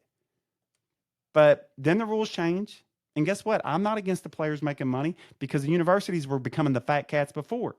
But within the new rules, I hate everything about NIL and what it's creating. I hate the setting out of the bowl games. I used to love the bowl games. But what it's creating long term, I don't think it's good for the sport. But for the kids, I think it's good. I was telling you before, I love it. Yeah, but I don't even know why. But it's setting out the setting out the bowl game, and even the bowl games, but just like it's not even them that they're getting paid. I don't know. Well, you like it because your team is one of the teams with money. Well, yeah, in basketball. If your team was a team without money and you were getting your players stolen and you didn't have the budget. In football, we ain't got we're not but we're spending middle. And we're spending middle. I agree. We've got plenty of money to go around. But I wouldn't say we got plenty, but we got more than some, but not as much as some. Much as the top dogs. Yeah. Now, college basketball, yeah, we do. But I don't know. I like the being able to transfer, and probably the minority. But did you? So if you like that, you like the one and done. Then. I think the product's better. So you like the one and done? I like the one and done. I didn't mind it. I like getting the new good players every year. I like the superstars. People can say what they want about Cal, but look, like him or not, that's about coaching. I ain't getting into that, but I did like getting the new top-ranked players every year because I thought they were fun to watch. I loved it in the 90s when you got to know guys for 3 and 4 years. They took it away from us, though. They took it away. It's not that way anymore. So I've come to love – I loved the one and done. Now, it helped out that we were really good But don't you think that you would love it more if it was the old way? I do, but it's not here. I would still love it if it was the old way, but But don't you think you would love the old way more where you develop? Look, who wouldn't want to keep a player 4 years, watch him grow? But it's not here no more. No, it's not. And I fell in love with that. But I don't mind what I'm seeing. I think the overall product in college basketball is way up. Now, maybe we'll find out over a larger sample size if the underdog, the Cinderella story is going to be a lot less prevalent in the tournament and stuff. We'll have to find out. And maybe there is a major shift, but as of right now, I kind of like it, dude. I guess. I don't mind it for college basketball. I don't know why it's different. I'd have to think about it. I don't like it for college football. It's harder for us to compete. Well, not just that. No, it ain't just. And I'm not saying you're wrong. It is in the SEC. And I'm not saying you're wrong there. I compete on the field. I'm talking about compete on getting the top players. And it matters. It's in the toughest conference, and they're paying a lot of money at the top of that conference. And they're paying a lot in basketball too. We got a lot to compete with in basketball in that world. The biggest thing we have at Kentucky is our athletic director, because of our history, is willing to spend more of our budget on basketball. As he should. Yeah, and I get that. But our budget, but I bet you our budget compared to probably 10 other SEC schools is right with them. I bet you it's right with them in basketball. In basketball, yeah, I bet you it is. I think those teams are spending. I think that's why the conference got so good. And I think they're getting their money from football. They're getting their money from football. You know why we don't have to pay a lot more than them? Because of the name on the front of our jersey. I think we do got to pay a lot. I mean, I don't think we have to pay more, but I think we got to play market value. Not unless you got a player that's already here. I don't think players are going to come to us just maybe a little cheaper, But we just read the other day where the budget was like $8 to $10 million for next year. That's because all of them are going up. Okay, but that's part of it. But I'm saying these other schools in the SEC are spending that much money too. If they got X amount, Kentucky, I'm just using How much is Tennessee okay, but in I know, football? but I'm just using an example. Okay, percentages, and I don't know the numbers. These are just trying to show what I'm talking about. Say Tennessee's willing to pay of their overall budget for the two big ones, and that's mostly where they spend it. Is I would say probably 75% of the money, even for Kentucky, goes to college football. It's just more expensive. But say Tennessee does an 80-20 split between football to basketball, percentage off their budget. Kentucky might do a 70-30 split or a 65-35 split where other teams ain't willing to spend that percentage of their overall budget. So that gets us up closer to where their donors are, because I do feel like we're middle to maybe middle to slightly below middle on NIL budget as a whole. But because of our program, we're willing to spend a little bit higher of our percentage because we're one of the few schools over the years that have made a lot of money with basketball. I shared that article with you the other day, and it was talking about, can Alabama keep up in this NIL, talking about basketball. And it just talked about that they have decent money. It ain't that they don't have money, but they were talking about like the Big East schools are on par with $6 to $8 million for next year, and they have $5 million. And they said their coach, he gets a little bit of a discount because of his up-tempo pro style, and players want to play for that. Players that want to, have admirations going to the NBA. It ain't a whole lot discount, but he gets a little bit of a discount because of that. So that's the things you're hoping to do, is have a system that is attractive. And then I think what it also comes down to is you got to have a good eye for talent, because you can overspend for a player or you can do a Walter Clayton. And I don't think they paid a fortune for him and hit the lottery with it. So you got to be an evaluator of talent too. You can spend all the money you want. It doesn't guarantee you. No, it don't guarantee you nothing. I agree. It don't does not guarantee it that hires you're the gonna win. it hires the percentages though. It does, Charlie. When's the last time the Yankees won the World Series? But it hires their percentage. Okay, It don't guarantee nothing. Nothing's guaranteed in sports.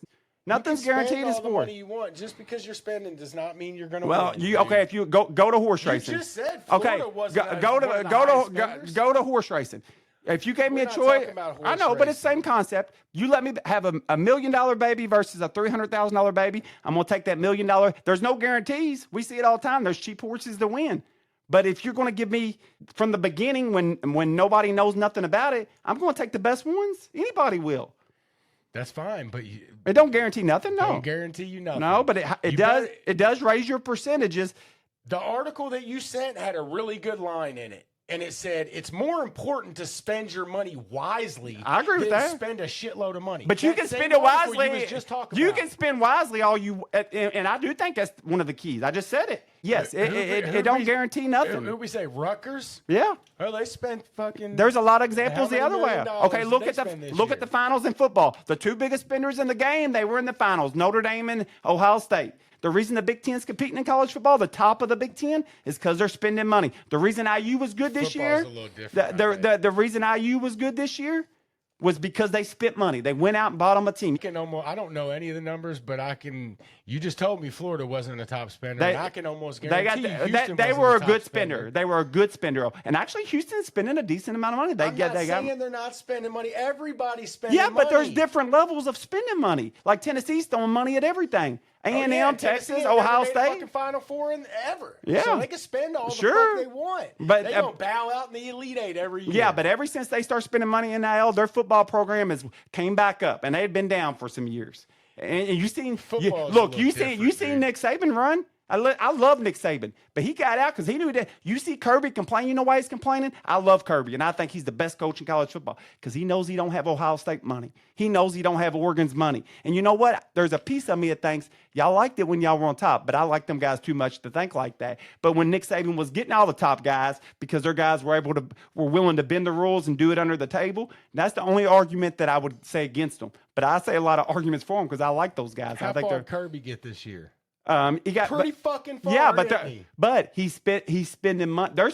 When I say he's spending money, they're spending top 10 money, but then there's top 3 money. There's a big difference. There's a big difference. Guess what? Kirby's still there. Yeah, but so is Ohio. Like these Big Ten teams have never been able to compete, and now they can. Look, the Ohio State brought half the SEC. Not half, but I feel like a lot of their stars were from the SEC the year before.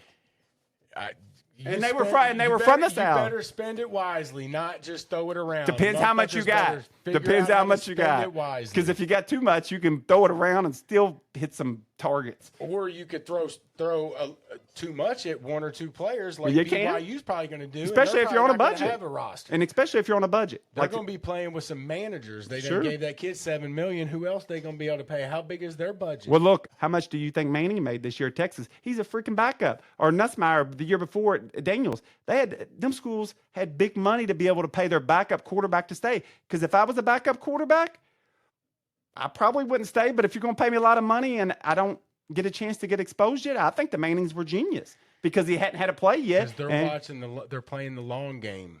They're playing the money game too, or they wouldn't have went to Texas. I'm sure they're getting paid, but they're getting paid big money. They know that kid's going to be his daddy knows it better than anybody. One NFL draft pick. His daddy knows. He started but 3 games in his career, and they already. I would argue the Mannings are playing the money game big time, and I don't blame them. It's the smart thing to do. His dad knows better than anybody. Dude, he's going to get paid a lot more money in the NFL over his NFL career than he's going to get paid in these 2 or 3 years. At Texas. Will have a net worth of $30 million before he gets to the NFL. And by the time he's done with the NFL, he'll be who knows. There ain't much difference between $30 million and $300 million. At that point, it's keeping score. Oh shit! Your quality of life ain't going up that much. Shit, there's a big difference. There is a big difference number wise. Yeah, there's a big. Times. But you read all these books from these multimillionaires. At some point, it ain't about money no more because they got everything they could possibly want with $30 or $40 million.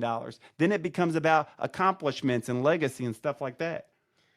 Manning knows he's going to be a number 1 pick. And there ain't many guys out there that before you even play much college football already know you're going to be the number 1 fucking pick.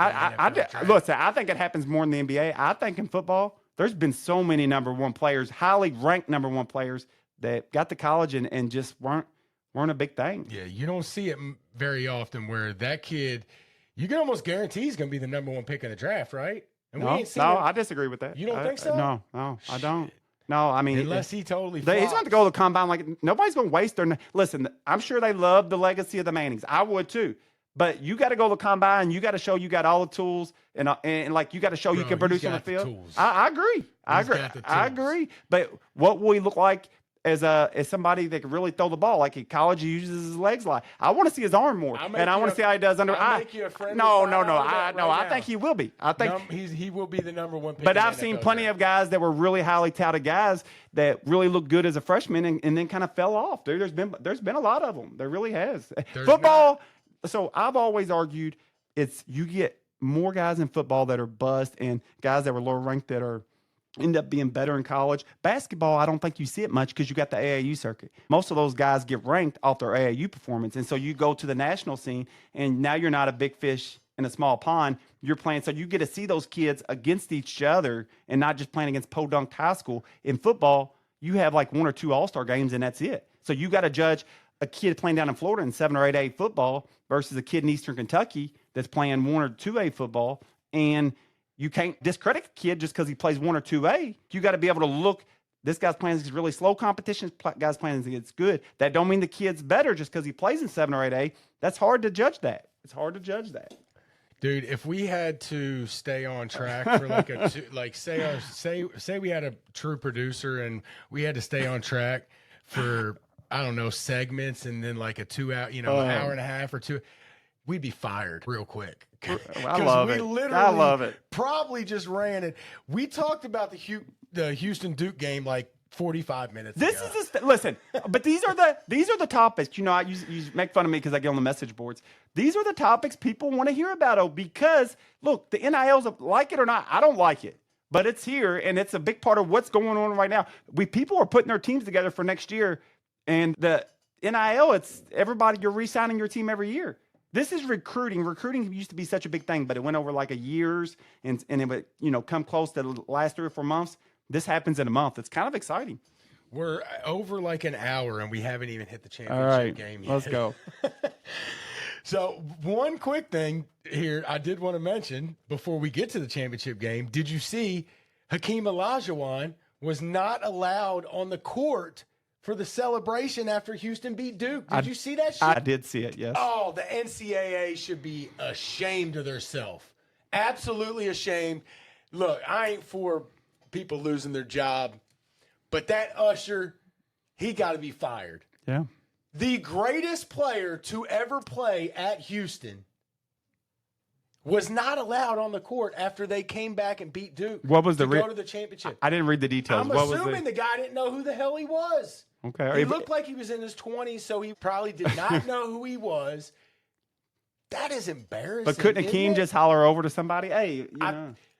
I seen the video, dude. But you know, Akeem's like, really Akeem's a polite, like professional guy. He didn't argue with the guy. Like he didn't argue with him. Or probably didn't want to get the kid in trouble. Mad, but you could see the look on his face, like, is this real life? Is this really happening? Like you said, it could have been a kid, old dude, and just didn't know. And Akeem seems like the kind of guy that wouldn't want to get that kid in trouble. Dude, we got to find some way to get. I agree. You got to ask your supervisor or something because the dream. That's the dream. The greatest player to ever play at the University of Houston and one of the best, I would argue, the best center in the history of basketball. I thought it was a bad look, dude. That was wild. It'd be like, I don't know, it'd be like Duke and like Grant Hill's not allowed on the court. Yeah. It was bad. It was. All right, so Monday night, championship game, Florida, Houston. Good game. Battle. I do want to mention, how many fouls were called in that first half, Anthony? I thought, what did I say, 4? 4? Yeah, 4. Four total. Mm-hmm. 4 fouls total. Mm-hmm.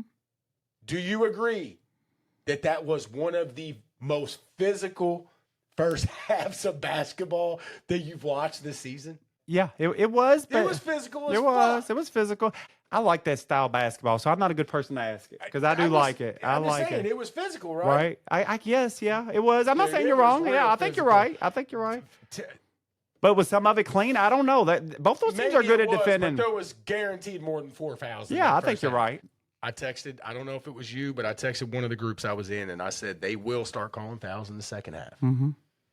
And within the first 3 minutes of the second half, 7 fouls. But I will say this, Florida came out. They definitely came out. I think the announcer even made the comment. You could tell the halftime speech was, we got to be physical. Like, you know. No shit, because the refs were letting them play physical in the first half. So why do you change it up in the first 3 minutes? Well, Florida came out. And I hate that about refs. I'm with you. I'd rather them call it the other way. I'm with you. Call it a little tighter in the first half and then let them play in the second half. Mm-hmm. How about let's just be consistent? Either call it tight or let them go. They probably went and looked at their numbers. I think them guys watched their numbers. It was a big swing, I thought. I'll give the officials credit on one thing. And listen, Charlie, I'm with you. I agree. I think it's a good argument. I seen one thing that was interesting. So beginning of the second half, Florida came out there. You can almost see it. They mother was like, we're not getting pushed around. And I almost think they got dirty a little bit. They should. Okay, whatever, it's fine. I don't feel like Houston was ever dirty, but whatever. They got fouls called on them for it. So it's not like they got away with it. But so a smart player, I've always said, whenever the crowd's booing, a smart player on the other side tries maybe go set the guy up for a cheap one, because I always feel like officials come back with makeup calls just because the crowd ain't happy. And you see that a lot in sports. I think you do. And I think Florida tried to get them to do 3 or 4, try to grab them, pull them down, and the officials weren't buying it. I'll give them credit for that because I feel like they almost always buy that stuff. They'll give it to them. But eventually I feel like they did break in that sense. But I don't think it was a bad game called either way. I really don't. It was a dogfight. I thought it was a great game. I actually thought I felt a little bad for Houston probably for about 2 minutes. For about 2 minutes, I felt, because I thought Houston outplayed them. I really do. But I think they only trailed for 55 seconds. But then I think back to the Duke-Houston game, and I think the same scenario happened for Houston. And, I told you, I see a post of my buddies on Facebook, and he says, think about how much luck's involved in the NCAA. A team like Houston, a team like Florida, both had games that pretty much were gift wrapped. They were beating the tournament. Florida by Texas Tech, and then Houston by Duke. So not only do you got to be good, you do got to be really good, but you got to have some luck on your side too, because there's going to be times where maybe things bounce your way or go your way, because both of those teams, they hit some free throws and stuff. I'm not sure if they can come back. I'm just not. And so you take luck and being good. I'm not saying it just takes luck, because that's false. You got to be good and lucky. I'd argue that there maybe has never been an NCAA champion ever that hasn't got lucky at some point in their run. Maybe. 96 Kentucky did demolish people by 20-something points a game in that tournament. So maybe there's a handful of teams, but most of your teams that win the national title, they're going to get a little bit lucky at some Maybe a point in little, that but tournament. I would argue to say that Houston was beat against Duke. I would argue to say Florida was beat against Texas Tech. I would argue to say Texas Tech was beat against Arkansas. But all those teams had to come back. They and win did. those They games. did. But if them teams hit good free throws, some of them were good free throw shooters too. If they hit them free throws, it's probably over. But, more power to them. I mean, it's like you say. Duke it's not scoring for 10 minutes. Yeah, that but has something to but do all with Houston's that, defense. but all that, if they hit them free throws and then Cooper Flag, and then when they missed that front end of that 1-on-1, Cooper Flag, got that cut foul. Some people think it's a foul, some don't.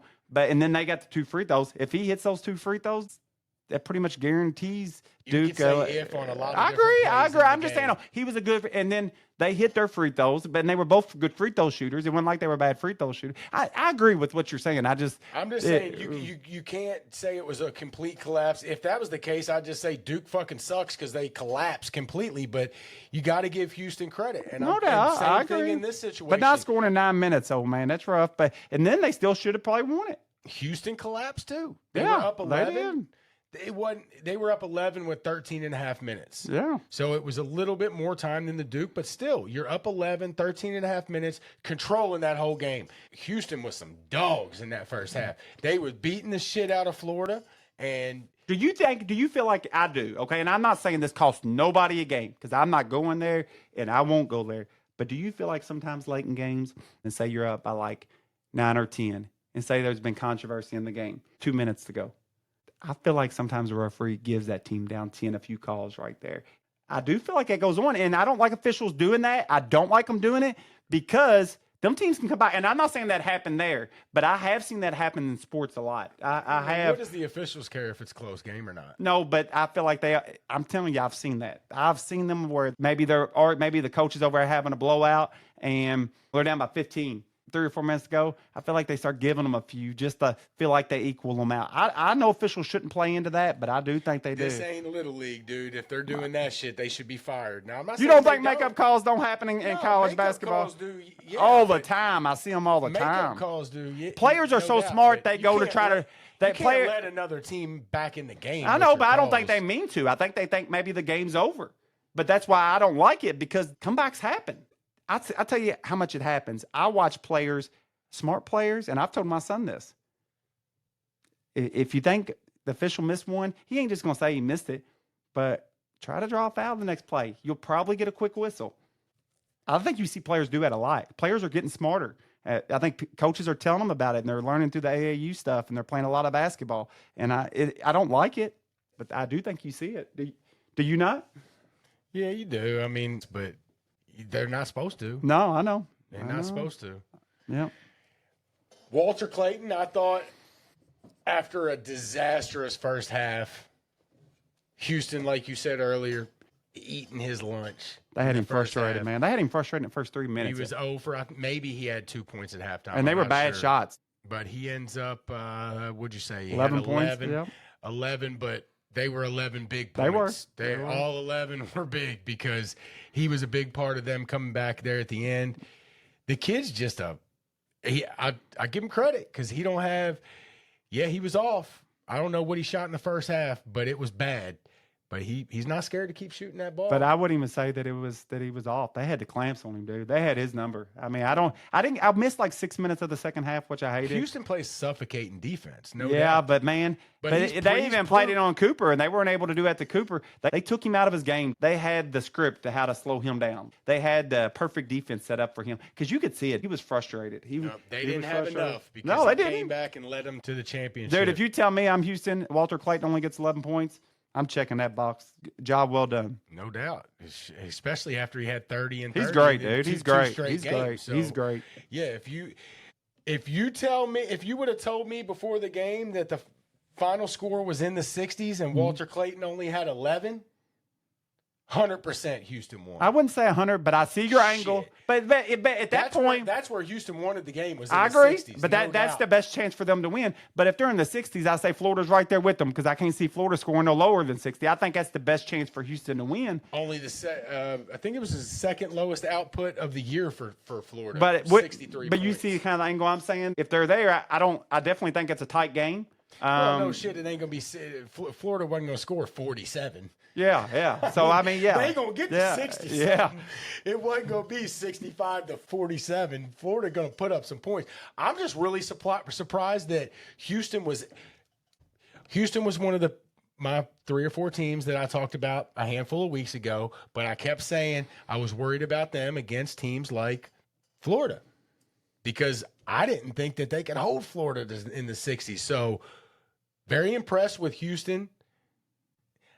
I'm kind of glad Florida. Look, it was a weird thing for me because I had a. Me too. It was weird for me. I had a future bet on Houston. Well, Florida for me was SEC. So that's I'm not a complete SEC homer. I am. I wasn't gonna be mad if Florida won, even though I had a future bet from about 2.5 months ago that I made on Houston. But I'll tell you, I give Houston credit for being able to keep Florida in the 60s, but I give Florida even more credit for being able to win a game in the 60s because I would have said if it was in the 60s, Houston was going to win. Even though I didn't think Houston could keep them, I knew how good their defense was. I knew it was good. I knew it was good. I didn't know it was that good. I did not think they could keep Florida in the 60s, and I give credit to Florida for winning a game like this in the 60s, especially when Houston was busting that ass for a large portion of this game. I honestly, Houston looked a lot better there. I think they outplayed Florida, but guess what? They didn't. The same thing happened to Duke, so I don't feel bad for them. I thought the best 4 teams going into the tournament. I thought they were Auburn, Alabama, Duke, and Florida. That's the 4 teams I thought were the best teams. I was wrong on Alabama. I would have probably put Houston right there around the 5-6 mark. I thought they were really good, but I wouldn't have put them in my top 4. I probably would have put them 5 or 6. That's the one that they were outside my top 4. The other 3, they ended up making it there. I had Alabama too, and Duke put a hurting on them. Maybe Alabama was, and Duke, that was just the night that Duke wasn't there. But I still wouldn't. If I'm remaking it, I'm putting Alabama outside my top 4. So pissed I picked Alabama to win it all. No, I was trying to, I picked Auburn and Alabama, but I never try to pick the favorites. They don't spend enough money for me, man. I can't. Who's that? Alabama, dude. Yeah. They just don't spend enough money. I shouldn't have picked them. Yeah, Charlie, you can say what you want, dude. You can say what you want. No, I'm just saying they don't spend enough money, and they still in the Elite 8. Spend your money wisely. Yeah, but they spend good money. There's a difference between being top 3 money and top 10 money. That's fine. And they were top 8 teams at the end of the year. Well, you know what? Rutgers spent horribly. They actually were number 2 or 3. Top 2 money. Yeah, they did. They did. Maybe top 200. I don't know. Yeah, no, they did. Garbage. They did. All right, so Florida is your national champs. SEC. They were the best conference, hands down. Yeah, there's no argument. It's that football NIL money. I think it has a lot to do with it. I really do. If you're arguing that the SEC was overrated or whatever, you're just a hater. Yeah. There was only a few schools that were outside in my opinion, and I want to go into my top 10. It's a perfect time to roll right into it, Charlie. I want to make a postseason top 10. And I'm going to run down real quick. I'm not going to spend a lot of time on it. This is who I think the best teams were after the tournament. If the tournament was to play tomorrow, not who earned it, because Florida earned the national title. Okay? And so they were the earning team. They went out there and they did it. So they won that tournament. But these are the teams, if there was a tournament tomorrow and I'm ranking the teams off who I think was best the first, I did this in college football, I'm going to do it for college basketball. So at 1, I think Duke was hands down the best team in college basketball this year. I do. I think they were the best in the year, but they didn't win it. For 2nd and 3rd, I'm going to have a tie. I think it's Florida and Houston. That's my 2nd and 3rd. I can't split them. I think if they play 10 games, they split them 5 apiece. Number 4, I'm going to go Auburn. I think Auburn was the 4th best team. I think they were a good team. I think they gave Florida their best shot. I think they came out to play against Florida. I think they were really close to Florida, but I don't think they quite was where Florida and Houston was. Just a pinch below it, not much. Number 5 might be a surprise to a lot of people. I'm going to go Arizona. I think Arizona gave Duke a really tough game. Duke ended up winning by 10, but, man, they played with them. Arizona was playing really good basketball in the tournament. I think they were a team that was really peaking at the end of the year. I'm going to go them at 5. And number 6 and 7, I'm going to have a tie. I'm going to go Tennessee and Alabama for 6 and 7. Actually, for 6, 7, and 8, I had a 3-way tie. I'm sorry. I had Tennessee, Alabama, and Texas Tech. I couldn't split them. So there's 6, 7, 8. That takes me to 9, which I would go Michigan State. And then number 10, I got a 3-way tie for number 10. I'm going to go Iowa State, Arkansas, and Kentucky. Well, I've already said that I think the top 4 teams were in the Final Four. Okay. I think Florida was the best team all year. Kind of jumped on them as the best team about a month or two ago. Did you feel that way after the tournament that they were the best team? I think Florida was the best team. Overall, all year, I think Florida was the best team. They got it done. They won. They were the only but I'm team just to win saying. this. I think Florida was the best team all year. Okay, so if they're, and I'm not saying I'm not discounting what. No, I'm not discounting. I'm not. I'm truly not. And if I sound like it, I'm not meaning to.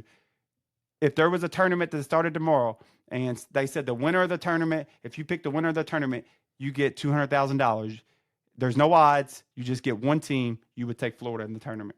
I think Florida was the best. Are we talking about who? No, they earned it. They earned the victory. They're the champions. They earned the. No, I'm saying it ain't just because they're the champions. I think they were the best team in the hardest conference in history of college basketball. But they got 4 losses all year. But if you get they won the title. I'm just saying if there was a tournament tomorrow, I'm not trying to discount. I promise you, I'm not. Are. You want me to say Duke? I'm not. No, I'm just saying. I'm asking if you have one team to pick. And you're going to get $200,000, so it's still hard to win because the best team don't always win it. But if you just get one team and there's no fandom, it's just pure. You want to try to get the most likely team to win it. I'm taking Florida. Okay, because I do think there's a difference. They earned the championship. There's no doubt, and they were one of the best teams. I'm just making sure that you would take them in that scenario. That's all I'm asking. I think Florida was the best team. Okay. Over the totality of the year, from start to the finish, all the way through the tournament. I don't think the start matters about the thing I'm saying. I'm saying if at that moment if they reran that tournament and the winner got $200,000, if you could pick the winner, who would you take? Changed lanes. No, I didn't. I just said the same thing. You said a postseason top 10. Well, yeah, I'm saying and I explained that top 10 too. This is not who earned it. The number 1 and 2 should be Florida and Houston. It don't have nothing to do with who earned it. I got Florida. I got Duke number 2. Okay, I'm fine with that. But you're twisting the argument. No, I explained. You said I explained it. I said, who would you take in the tournament if there was another tournament tomorrow? I'm asking you that question. I'm asking you that question directly. Florida. Okay, so for $200,000, and I'm not saying Florida. Okay. Why are you questioning that? Because I think Vegas would have Duke by a decent amount. I don't give a fuck what you think. Okay. Duke wasn't the best team. Yes, they were. Florida was the best team. Duke was the best team. You're crazy. I question your basketball knowledge if you don't think Duke was the best. They were the best team. They were because the eye test tells me that. The eye test. Yes. Florida played in a way tougher. That don't matter. How does that not matter? It matters. That matters. Yes. If we're talking about accomplishments, they got the same I'm not talking. No, they were the most accomplished. They were the most accomplished. They were the most accomplished. They were the most accomplished team in college basketball, hands down. Hands down, most accomplished team in college. Florida. Most accomplished team in college basketball. I don't think they were the best team in college basketball. You don't think that? Accomplishments and who's the best, in my opinion, is two different things. We just talked about maybe 30% of the time the best team wins the NCAA tournament. We talked about that earlier. You acted like Duke was definitely the best team. I do think they were. I do think they were. I didn't see nobody beat Alabama like that. I didn't see nobody. Baylor was hot. They rolled through them. The eye test was telling me that before. They had the star power. Dude, their starting lineup's legit, dude. It's Florida's. It ain't that legit. It ain't that legit. Cooper Flagg's the truth, dude. Knupple's the truth. The best play. There are other role players were, to me. Florida had the hottest player in the tournament. I think if there was a tournament tomorrow, Duke would be maybe better in even money because it's a 64-team tournament. I think they'd be a 2-1 favorite to win it. I think Florida would probably be about 4-1. You're crazy. I do. You're nuts. 36-4. We've talked about the toughest conference in the history of college basketball. They've run through it. They win the national championship, and he's still like, oh, they ain't shit. No, I did not say. Dude, I just put them as my number 2. You said Duke was by far the I do think best they were. team. I do. I think they were. I do. Crazy to say. And I think Kentucky's John Wall team was by far the best team. I think our 38-1 team was by far the best team. Duke ain't that. I thought they were. All 4 of these teams right here were the best teams, and any four of them could have won it. Duke was not no. All four of them could have won them. Any of them. They were even money going into the Final Four. I looked at it. Florida- Florida was 3-1. Duke Can I was. get through my top? Okay. Well, I mean, you're arguing, so I'm getting like if you're arguing, you're trying to discount what I'm saying. So I'm coming back with my argument. I didn't even get to number 2. All I said was a team other than Duke at number 1, and you got all upset. No, I didn't. I asked you all I did. You got upset. I asked you the question because I wanted Like 3 because there's a difference. There's a difference I answered between. it like 3 times. No, you kept did. asking But me. you kept going to that. I think they had the best season in the best conference. No, I'm I saying. said Florida. I think Florida's the best team. Okay, that's. I don't know how many other ways you want me to say I guess it. I put the 200,000 there because I know that's a lot of money to both of us. And if at that point you would have to. And you act like me picking Florida is just like so. Oh my No, God! I how don't. would No, you I do that? don't. Duke No, I is don't. so I much disagree better. with it, but I don't think to me Duke's so much not so much better. I think they're a Not pretty good so amount. much better. I think they're a pretty If you good wanna amount think better. That they're better than Florida. That's cool, but they're not so much better. I There's don't no think they're like fucking way. hands down better. No way. I don't think they were hands down on a better, but I do think that they were the better team. Yeah, I don't. But if you give me one team to win it all, and we got $200,000 on the line, I'm taking Duke. Well, Houston beat Duke, and then Florida turned around That's right. and beat Houston. That's so right. I don't know what. But you can say that all year. I mean, I'm gonna say weak it here team. when I I get know, to but it. even like during the season, weak teams beat good teams. Matter Good of fact, team, you I'm gonna can't say make my those number arguments. 2. I was going to say Duke number 2. Yeah. No. Kentucky beat Florida.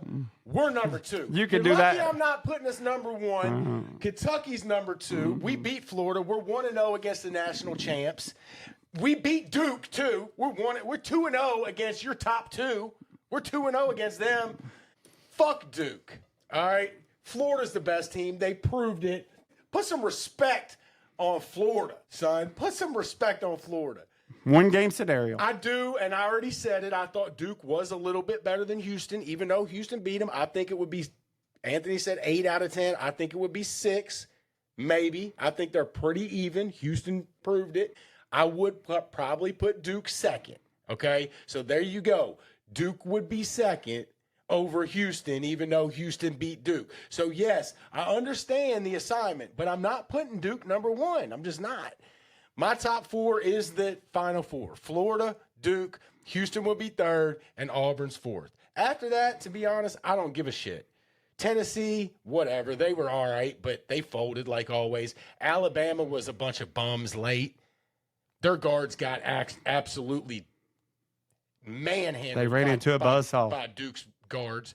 Absolutely manhandled them. So I ain't got nothing for Alabama. Tennessee's garbage. Michigan State, they're always going to be good with Tom Izzo. None of these other teams. Give me Maryland and Kentucky. I don't care. It don't matter. It was only these 4. That was it. I got you. I just doing my postseason top 10. I know. It was only these 4. I don't know. I don't even know how I would put it. I don't know. None of them teams excite me, dude. Tennessee, Alabama, Michigan State. Maybe a Texas Tech might be 5th for me. Maybe Texas Tech, 5th. I got Then you. you got Maryland, Michigan, St. John's, Kentucky. I mean, give me Kentucky up there somewhere. We had a bunch of big wins.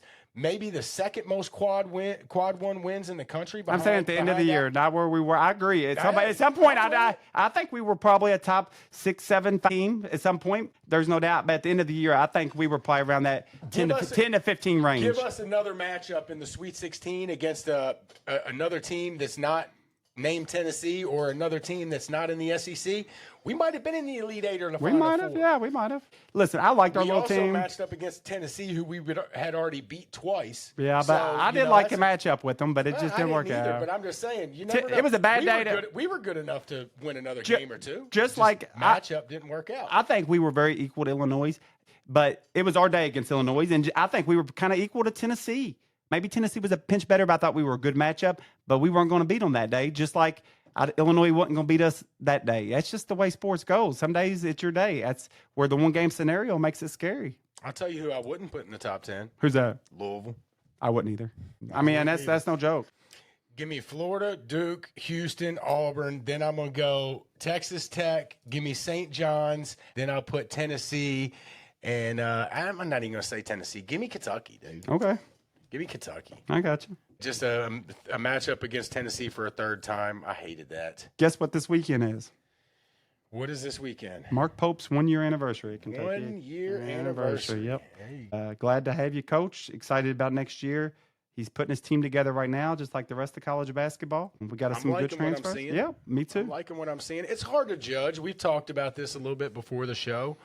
It is. Walter Clayton was playing for Iona. It is. Nobody knew who he was. Now he's the Final Four MVP. You gotta be a good evaluator of talent. That's one of the special skills needed now. Before, you had to have a good reputation with the high school kids. But we talked about this earlier. Duke was actually one of the few teams that was able to get it done with high school kids this year. Their 3 main players were high school kids. With COVID being over and the 5th and 6th year guys starting to disappear, does it equal out? Does it go more high school, more transfer? These last couple of years, you've had some grown men, 25-year-old men playing. What will that trend be? And I really don't have an opinion on it because I don't know. But, you did see Duke, but that was just one. So will it stay the same? But you will start seeing the COVID kid finally start disappearing, that 5th, 6th year senior. So I'm not sure that's ever going to end, Anthony. I'm with you. Our kids are going to be graduating from high school, and they're going to be playing with kids with a COVID year. I gotcha. I agree. Shouldn't that have been over like 2 years ago? Yeah. Good Lord. They were what was Auburn's average age? 25 years old this year? Yeah, 24 and a half. They were older than the Oklahoma City Thunder average age. Yeah, they were unreal. Yeah. So speaking of Kentucky's roster, real quick, I think it's shaping up, man. It is. Got 3 freshmen and 4 transfers so far? Yep, and we have not officially heard from OA or Garrison yet, but they're negotiating. I'd say I'm 95% sure OA's coming back. Garrison, I'm not as confident, but I do think he's coming back. So if we can get those 2 back, Chandler, he's coming back. Of course, we got the 2 Kentucky boys, Perry and Noah, but OA, Garrison, Chandler, that's a good little 3 to build around. We did pick up just yesterday, we get the Diabate kid from Alabama. He's the big boy. Didn't play a ton of minutes. I think he only got like maybe 14 or 15 minutes a game this year, which is a little bit low. But if you look at his stats, he's I didn't realize that, Charlie, that he only got that many minutes. Yeah, he's I don't know if he was battling an injury earlier in the year or something, but yeah, I think he only played maybe 14, 15 minutes. But he's a good defender at the rim, and we needed another big guy to start building with Garrison and then some of the younger guys that we got. So I like that pickup. We've also got 2 guards, Cam Williams from Tulane. I'm not going to sit here and act like I know about that kid because I don't. But who knows? Like I said, Walter Clayton was playing for Iona a couple years ago, and nobody knew who he was. So Cam Williams from Tulane, the Jalen Love kid from Pittsburgh. He's a big scorer.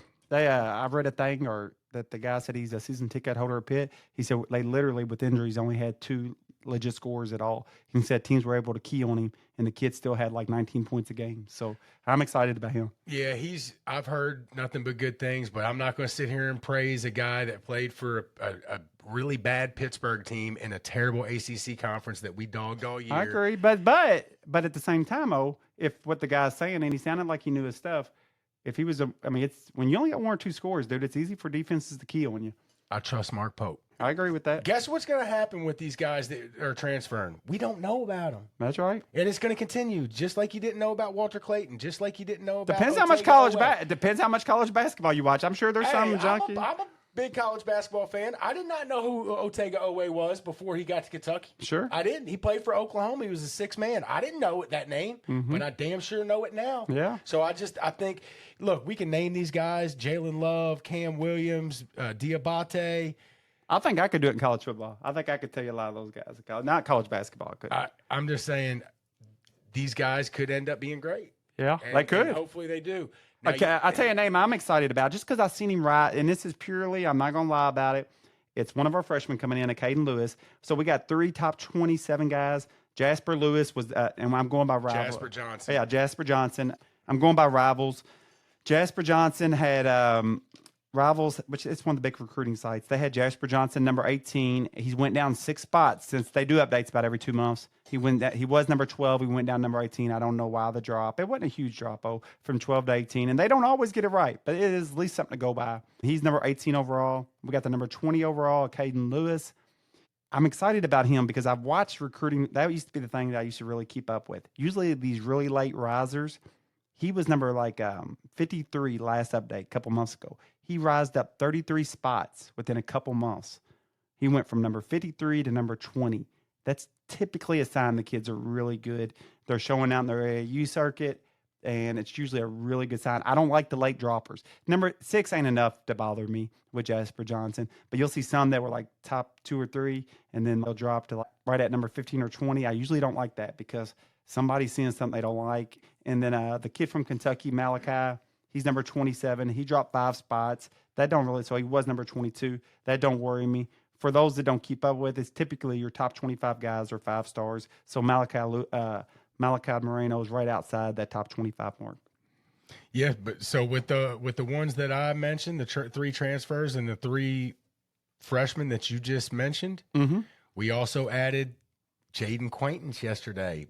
Big time recruit 2 years ago. Actually, I want to say he committed to Kentucky. At least for a couple minutes last year. Decommitted, ended up going to Arizona State.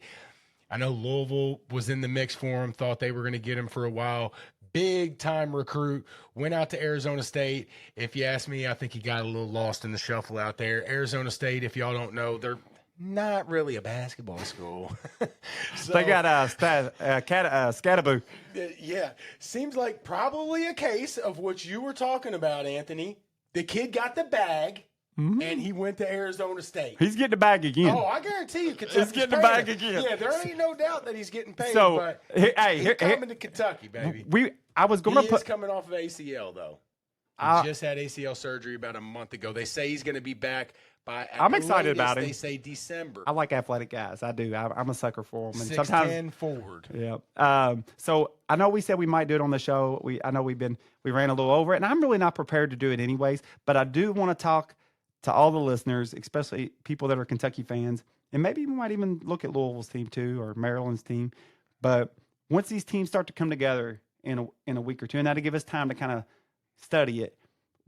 There's rumors out there about everybody's budget. Right now, Kentucky and Louisville, it seems the rumor is, and there are educated rumors that both Kentucky and Louisville have about $8 to $10 million to spend on this year's team. So once they get this year's team together, let's guess on the payroll. And we're not going to be. We'll do that next week. I like that idea. Yeah, let's guess on the payroll. And maybe you at home, if you're listening, is the thing. I know I'll try to find Maryland's out, but I know for Kentucky and Louisville, they have a very similar payroll. So let's say they're saying 8 to 10. So let's say 9 for each. $9 million for Louisville, $9 million for Kentucky. I'll try to look into Maryland's. Speaking of Maryland, the coach bounced on him. Okay, you were out of town for that. No, but yeah. Then they got Buzz Williams. You think Kevin Willard bounced? He went to Villanova. We talked last week. Steve Blake had thrown his name into the mix. They got buzzed, didn't they? He had thrown his own name into the mix. Yeah. Gravis Vasquez actually did too. So I was hoping to be wearing a Steve Blake jersey and saying that Steve Blake was hired as the coach of Maryland. I thought it would have been cool, been a little jolt of energy. But like I said last week to Josh, I find it hard to believe that Maryland's not going to go after a seasoned veteran coach. They should. That's exactly what they did. They went and got Buzz Williams. I don't mind that hire at all. He's good. I actually like Buzz Williams, and I think he'll do good up there at Maryland. I think that's a good fit for them. We'll just see if he can keep them on track. Willard had him back, playing at a high level, keeping a lot of those local guys from the Did Willard DMV leave area. or did he get pushed out? Or No, he bounced. He bounced. I'm surprised Villanova. I didn't know Villanova was spending that kind of money. To me, you almost got it. Don't have a football team. Yeah, but you got to. But to me, look, we can talk NIL, whatever, but you at least got to have a decent budget, or you wouldn't want to go there. I don't think. But he don't have to fight. Compete the football. He don't have to compete with anything. Yeah, I get it. Villanova, he gonna get everything he wants. An easier schedule. Hey, you don't got to play in that SEC. Hey, and he's a Big East guy. Hey, I'm gonna tell you, Charlie, that scares people. I've seen it scare. Hey, Lincoln Riley out of Oklahoma, there was a lot of people who said that he did not want to go to the SEC. He didn't want to go there and compete. It's been rough on Oklahoma. It's been, I do think Oklahoma get together. They got too much good support. Their football program is going to be fine. But if they were in the Big 12, even Texas, I know Texas did good in football, but they didn't have the best basketball year. You got to want to compete being in the SEC because everybody's got deep pockets. I did see something on Buzz Williams, though. that they say he switches jobs. So he said on his I don't know if it was a podcast or a radio show years ago, and somebody called it, like didn't call him on it, but kind of, called out that they remember him saying it, that he says a coach is smart to leave a job about every 6 years. That after 6 years, that he thinks he's seen statistics that the numbers kind of go down, fanfare goes down. And so, but a guy made a good point.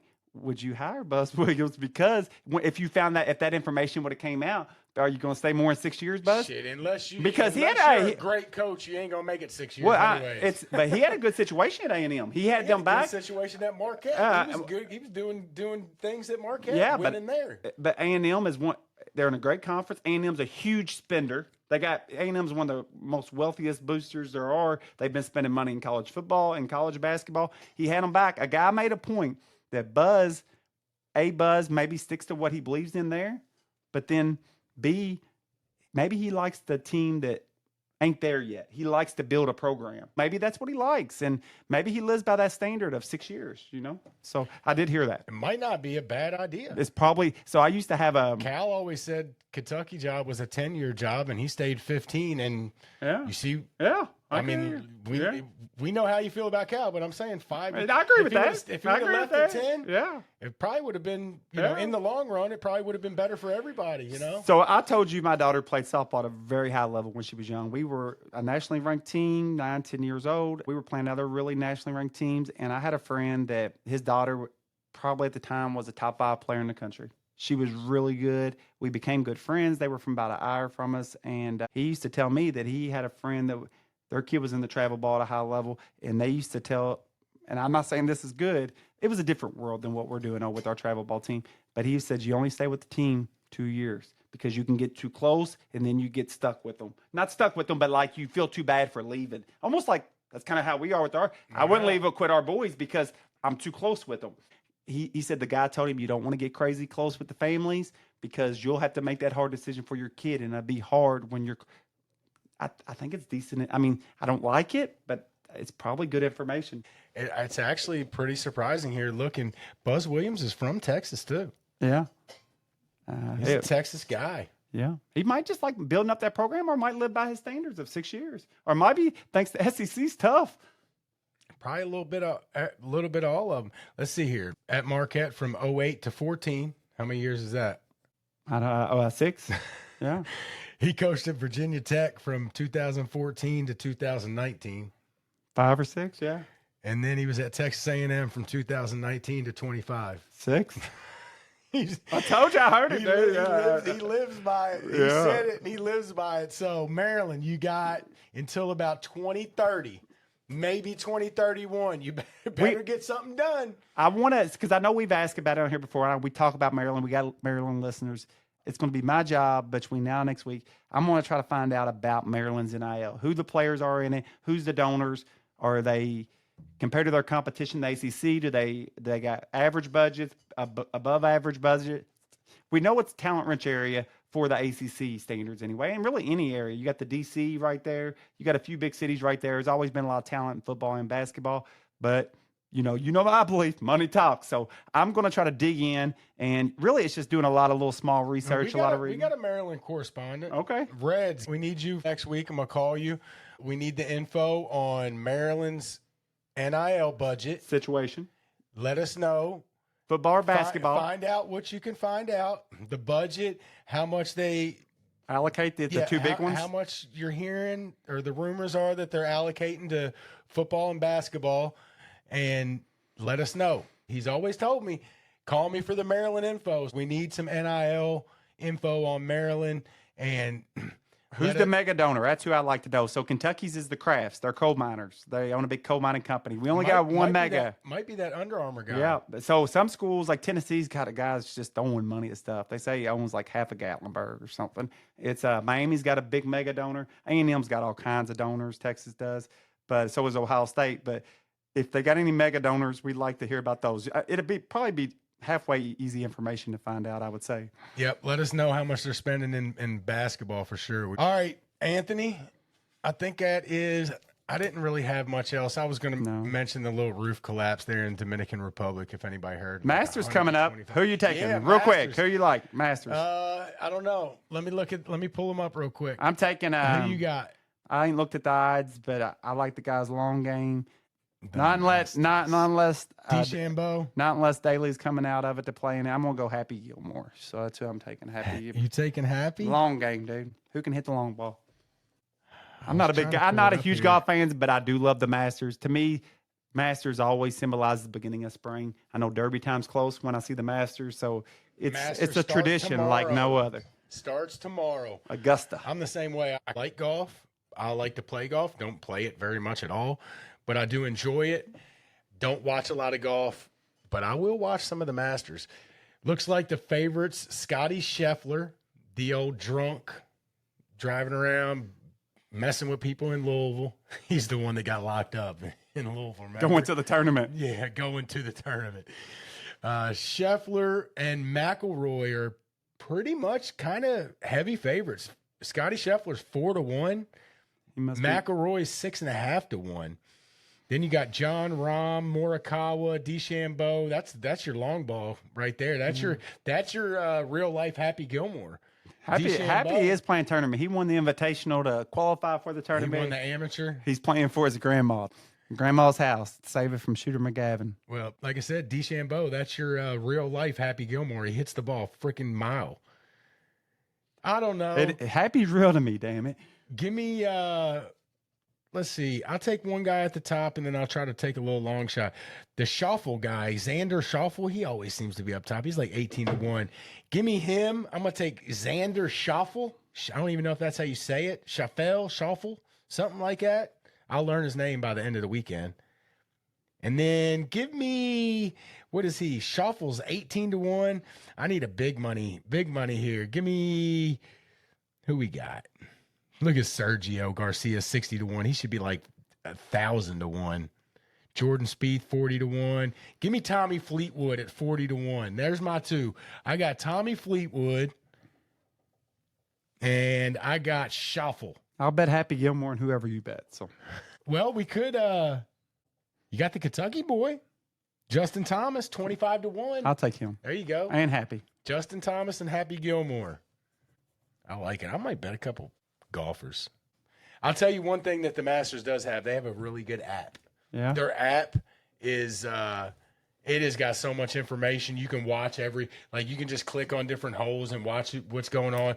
The Masters app is awesome. I'll tell you one other thing they have really good that I've always liked. They say the food's good. But Masters, really what they have that nobody else has, Masters, a tradition like none other. Fake birds piped in. They say That's the right, birds are son. fake. That's all right. They say the birds and the sound effects are fake. See, that's but why you I didn't told hear you that? earlier. I don't like the Allegedly. new age shit because the new Allegedly. age shit. They like if you have if there's a some theory. real birds, motherfucker. No, dude. Hey, the storylines when they couldn't prove everything, they were the good storylines. Now you just Google it and yep, the birds are fake. I've went inside the Disney World. Me and my family, we like Disney World. I went inside the rides, like when they're closed, and how just like simple they look, and like, dude, I don't want to see that. Don't want to see it, dude. One more thing from last week. Josh said that Chucky Hepburn apparently went down to the bar and rode the bull, and I think he sent out a challenge to one Anthony Roberts. So we might have to do a live show of Blitz the Bookie down at this bar. You versus Chucky Hepburn. You think you got him?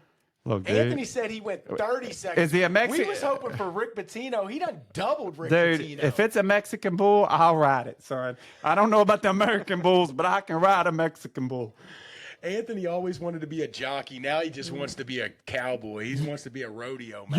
You laugh, Charlie. I grew up, going to racetrack with my grandparents, and that was my first love. Really man. Let's go be trotter jockeys. Yeah, I knew a buddy of mine that did it. I owned it a man racing but I knew because I had bigger family. I knew that being it, but like I definitely, if I was short enough, my first dream job, like I knew. Look, Anthony's 6'2", probably weighs 200 at least, 190, 200.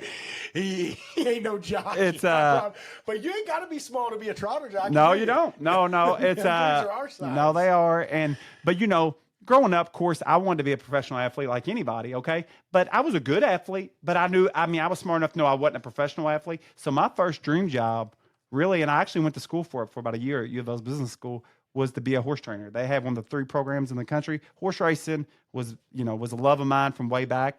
But, of course, when I was really young and I grew up by the track, I knew it was going to outlive me, but I know I could have been a jockey because I understand. Like they used to have this little mechanical thing up at the track, and like you could ride the horse, and it was like they have one now. You just push the button, but this you could.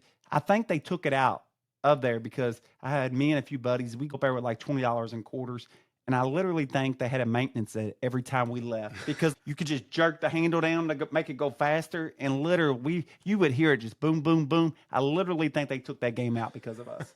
It was on the second floor clubhouse at Churchill Downs. We wanted to get into some Derby stuff. We've run a little bit long, so just know basketball is now over. Spring practice coming. We'll probably Draft. dabble a little bit in that, but I can promise you that the next week or two is going to be heavy horse racing Derby action. Wouldn't you say? Yeah, I'd say. We wanted to talk about some stuff today, but we got caught up. That's fine. We need plenty of stuff to talk about next week now that all these sports are over. So draft's coming up horses. April 24th. Yeah, we'll be on that too. But next week we will be heavy on Horse the Derby, the probables. By next week, all the preps will be over. We got one more prep this weekend, the Lexington, which is not even what's that, a 20-pointer or something. Yeah, but it does sometimes give horse the points they need, which is way too close to the Derby. But sometimes you get horses that win these late ones and they wait to go to Maryland, so to go to the great Pimlico racetrack. So it's Charlie always tells me how much of a crap show it is. I've heard that from other places, but I like the historic behind it. They need to pump money into Pimlico. I know they've talked about moving it to Laurel, which I don't know what part of town that's in down there. Pump money into Pimlico. Laurel's in a decent spot. Pimlico is in the worst. That's all right. Terrible spot. Pimlico, I can't even believe they're still running They say it's like old fairgrounds inside of there. It's bad. bad. Like they said lately, they just kind of like dress it up for Preakness, but it's really kind of the way Churchill Downs was 30 years ago before they start renovating everything. Basically, that's what it is. I haven't been there in a long time. I've only been there once. Is it like Freedom Hall is now, kind of like you go in there and you just feel like it's that? It's a fossil, dude. Yeah. I don't know how they're still doing it, to be honest, because Laurel is actually pretty nice. You know, I did see where and they say these people do a good job down there. I think it's called the Stadium Committee, and they've been in control of like the Baltimore Ravens. But they, I think, have control of the Preakness and maybe Pimlico. So maybe they say these guys do a good job with everything they touch. So maybe they'll do a good job with whatever they decide. Yeah, they've been talking about it for years, possibly moving it to Laurel. I'm a history. I like the history, and stuff.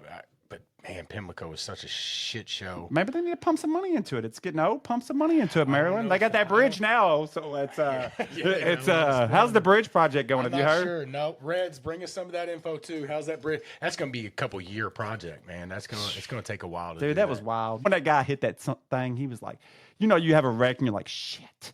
What do you think he was thinking when he hit that and watched all them cars come down? He might have been thinking, hit my mark.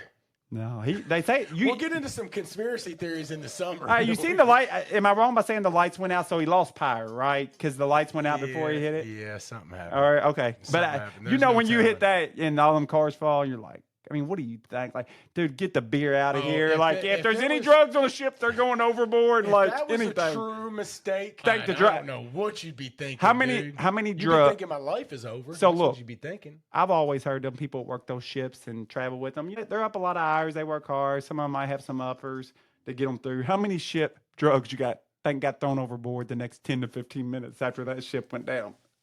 If that was a true accident, there's no telling. Dude, there was cocaine, pills, people weren't even worried if they were going to go through withdrawals. They were ditching it, son.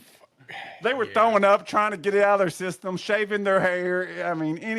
P-Val, the old jockey, one time he couldn't pass a drug test. He was great. And he shaved every inch of hair on his body before his drug test. All right, guys, that's about it. One piece of news for all you true Blitz the Bookie fans that have listened all the way through to the end here. We are going to have our first interview coming up. I guess it's going to be about couple weeks. We're going to do it the week after Easter. So be looking out for it. Be our first in-studio interview, but we're really looking forward to it. Think everybody's going to enjoy it. So start doing a little brainstorm and see if you can maybe figure out who you think we might have. I can promise you one thing. It's not Woo. It should be Woo, but it's not. We're going to work on him for the second interview. I almost think if we call him or messaging, the dude's just so inviting. I've never met a famous, he ain't like super famous, but he's around here famous. That was just so inviting. Nice to my kid. Like, Slide in his DMs. Hey, dude, I didn't know him. You know, I know him from as a player. I said hi. I thought he might wave. Look, I was even, is that Woo? You know, I didn't know he's got a beard on. As soon as I said, hey, man, like waving us over there. Like, that's cool. That is cool, dude. So we'll have our first interview. We're not going to really release who it is right now. We're just going to tease it a little bit, but put your brain to work. See if you can figure it out. I doubt it. If you do, I might even tell you you're right. Next week, guys, we're 3 weeks away, Anthony? 3 weeks from Derby. Yeah. It is Derby time. It is. It is Derby time. So next week I'm wearing my Derby hat next week. Matter of fact, right here we go. Let's go. Let's do it. I've been already starting to lock in. You know, Thunder got canceled. It's usually the kickoff for the Derby events. We usually have a 2-week program here in Louisville. It's all the festivals that lead up to Derby. It's our Super Bowl. It's a big deal if you ain't never been to Louisville at Derby time. Come on in. And if you have been in but ain't experienced anything, do some events. Because if you just come to Derby, that's cool and that's fun. And I do that most of the years. But there's a lot of cool events around the city for 2 weeks that lead up to it. So think about at least trying to get involved with a few of those. One of the biggest events got canceled. It's the largest annual fireworks show in the United States, like a top 5 air show. If you ain't ever been, it's legit, guys. I'm telling you, I don't even care if you've seen big fireworks shows. It's huge, and it's every year. It's the largest annual fireworks show in America. It got canceled because we had all the rain. Besides COVID, I never seen it canceled, but the water's so high up on the river right now, and it was supposed to be coming up this weekend. There's no way they could have it. I agree. The right thing to do was cancel it. Yeah, it sucks, but look, that's just the beginning of the Derby festivities. That's right. So be ready. We'll be ready next week. Derby time is approaching, and we'll be talking about it. Blitz the Bookie, guys. See y'all next week. Holler at you.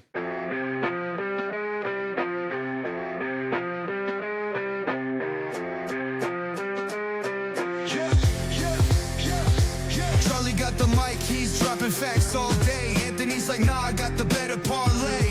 Argue about the spread, it's a fierce debate. But when it comes to Wildcats, they align their fate. Blitz the Bookies where the knowledge reigns. Charlie and Anthony bring the heat like flames. Talking parlays, breaking down the games. Kentucky Wildcats, they beat the same drums.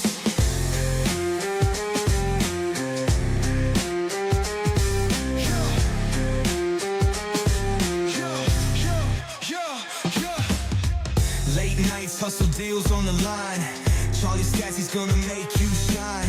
Anthony's heart where the numbers combine. Put your cash down, ride the incline. Blitz the Bookies where the knowledge reigns. Charlie and Anthony bring the heat like flames. Talking parlays, breaking down the games. Kentucky Wildcats, they beat the same drums. From the tip off to the final play, they grind. Mike's on fire, bets on their minds. Arguing odds till the last rewind. Blue and white, it's a bond you'll find.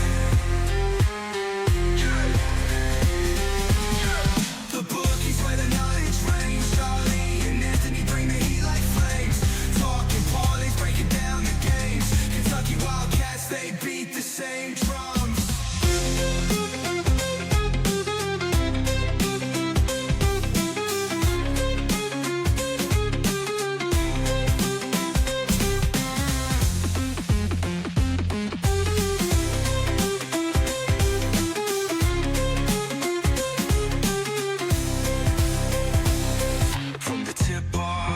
Final play, they grind. Mike's on fire, bets on their minds. Arguing odds till the last rewind. Blue and white, it's a bond you'll find.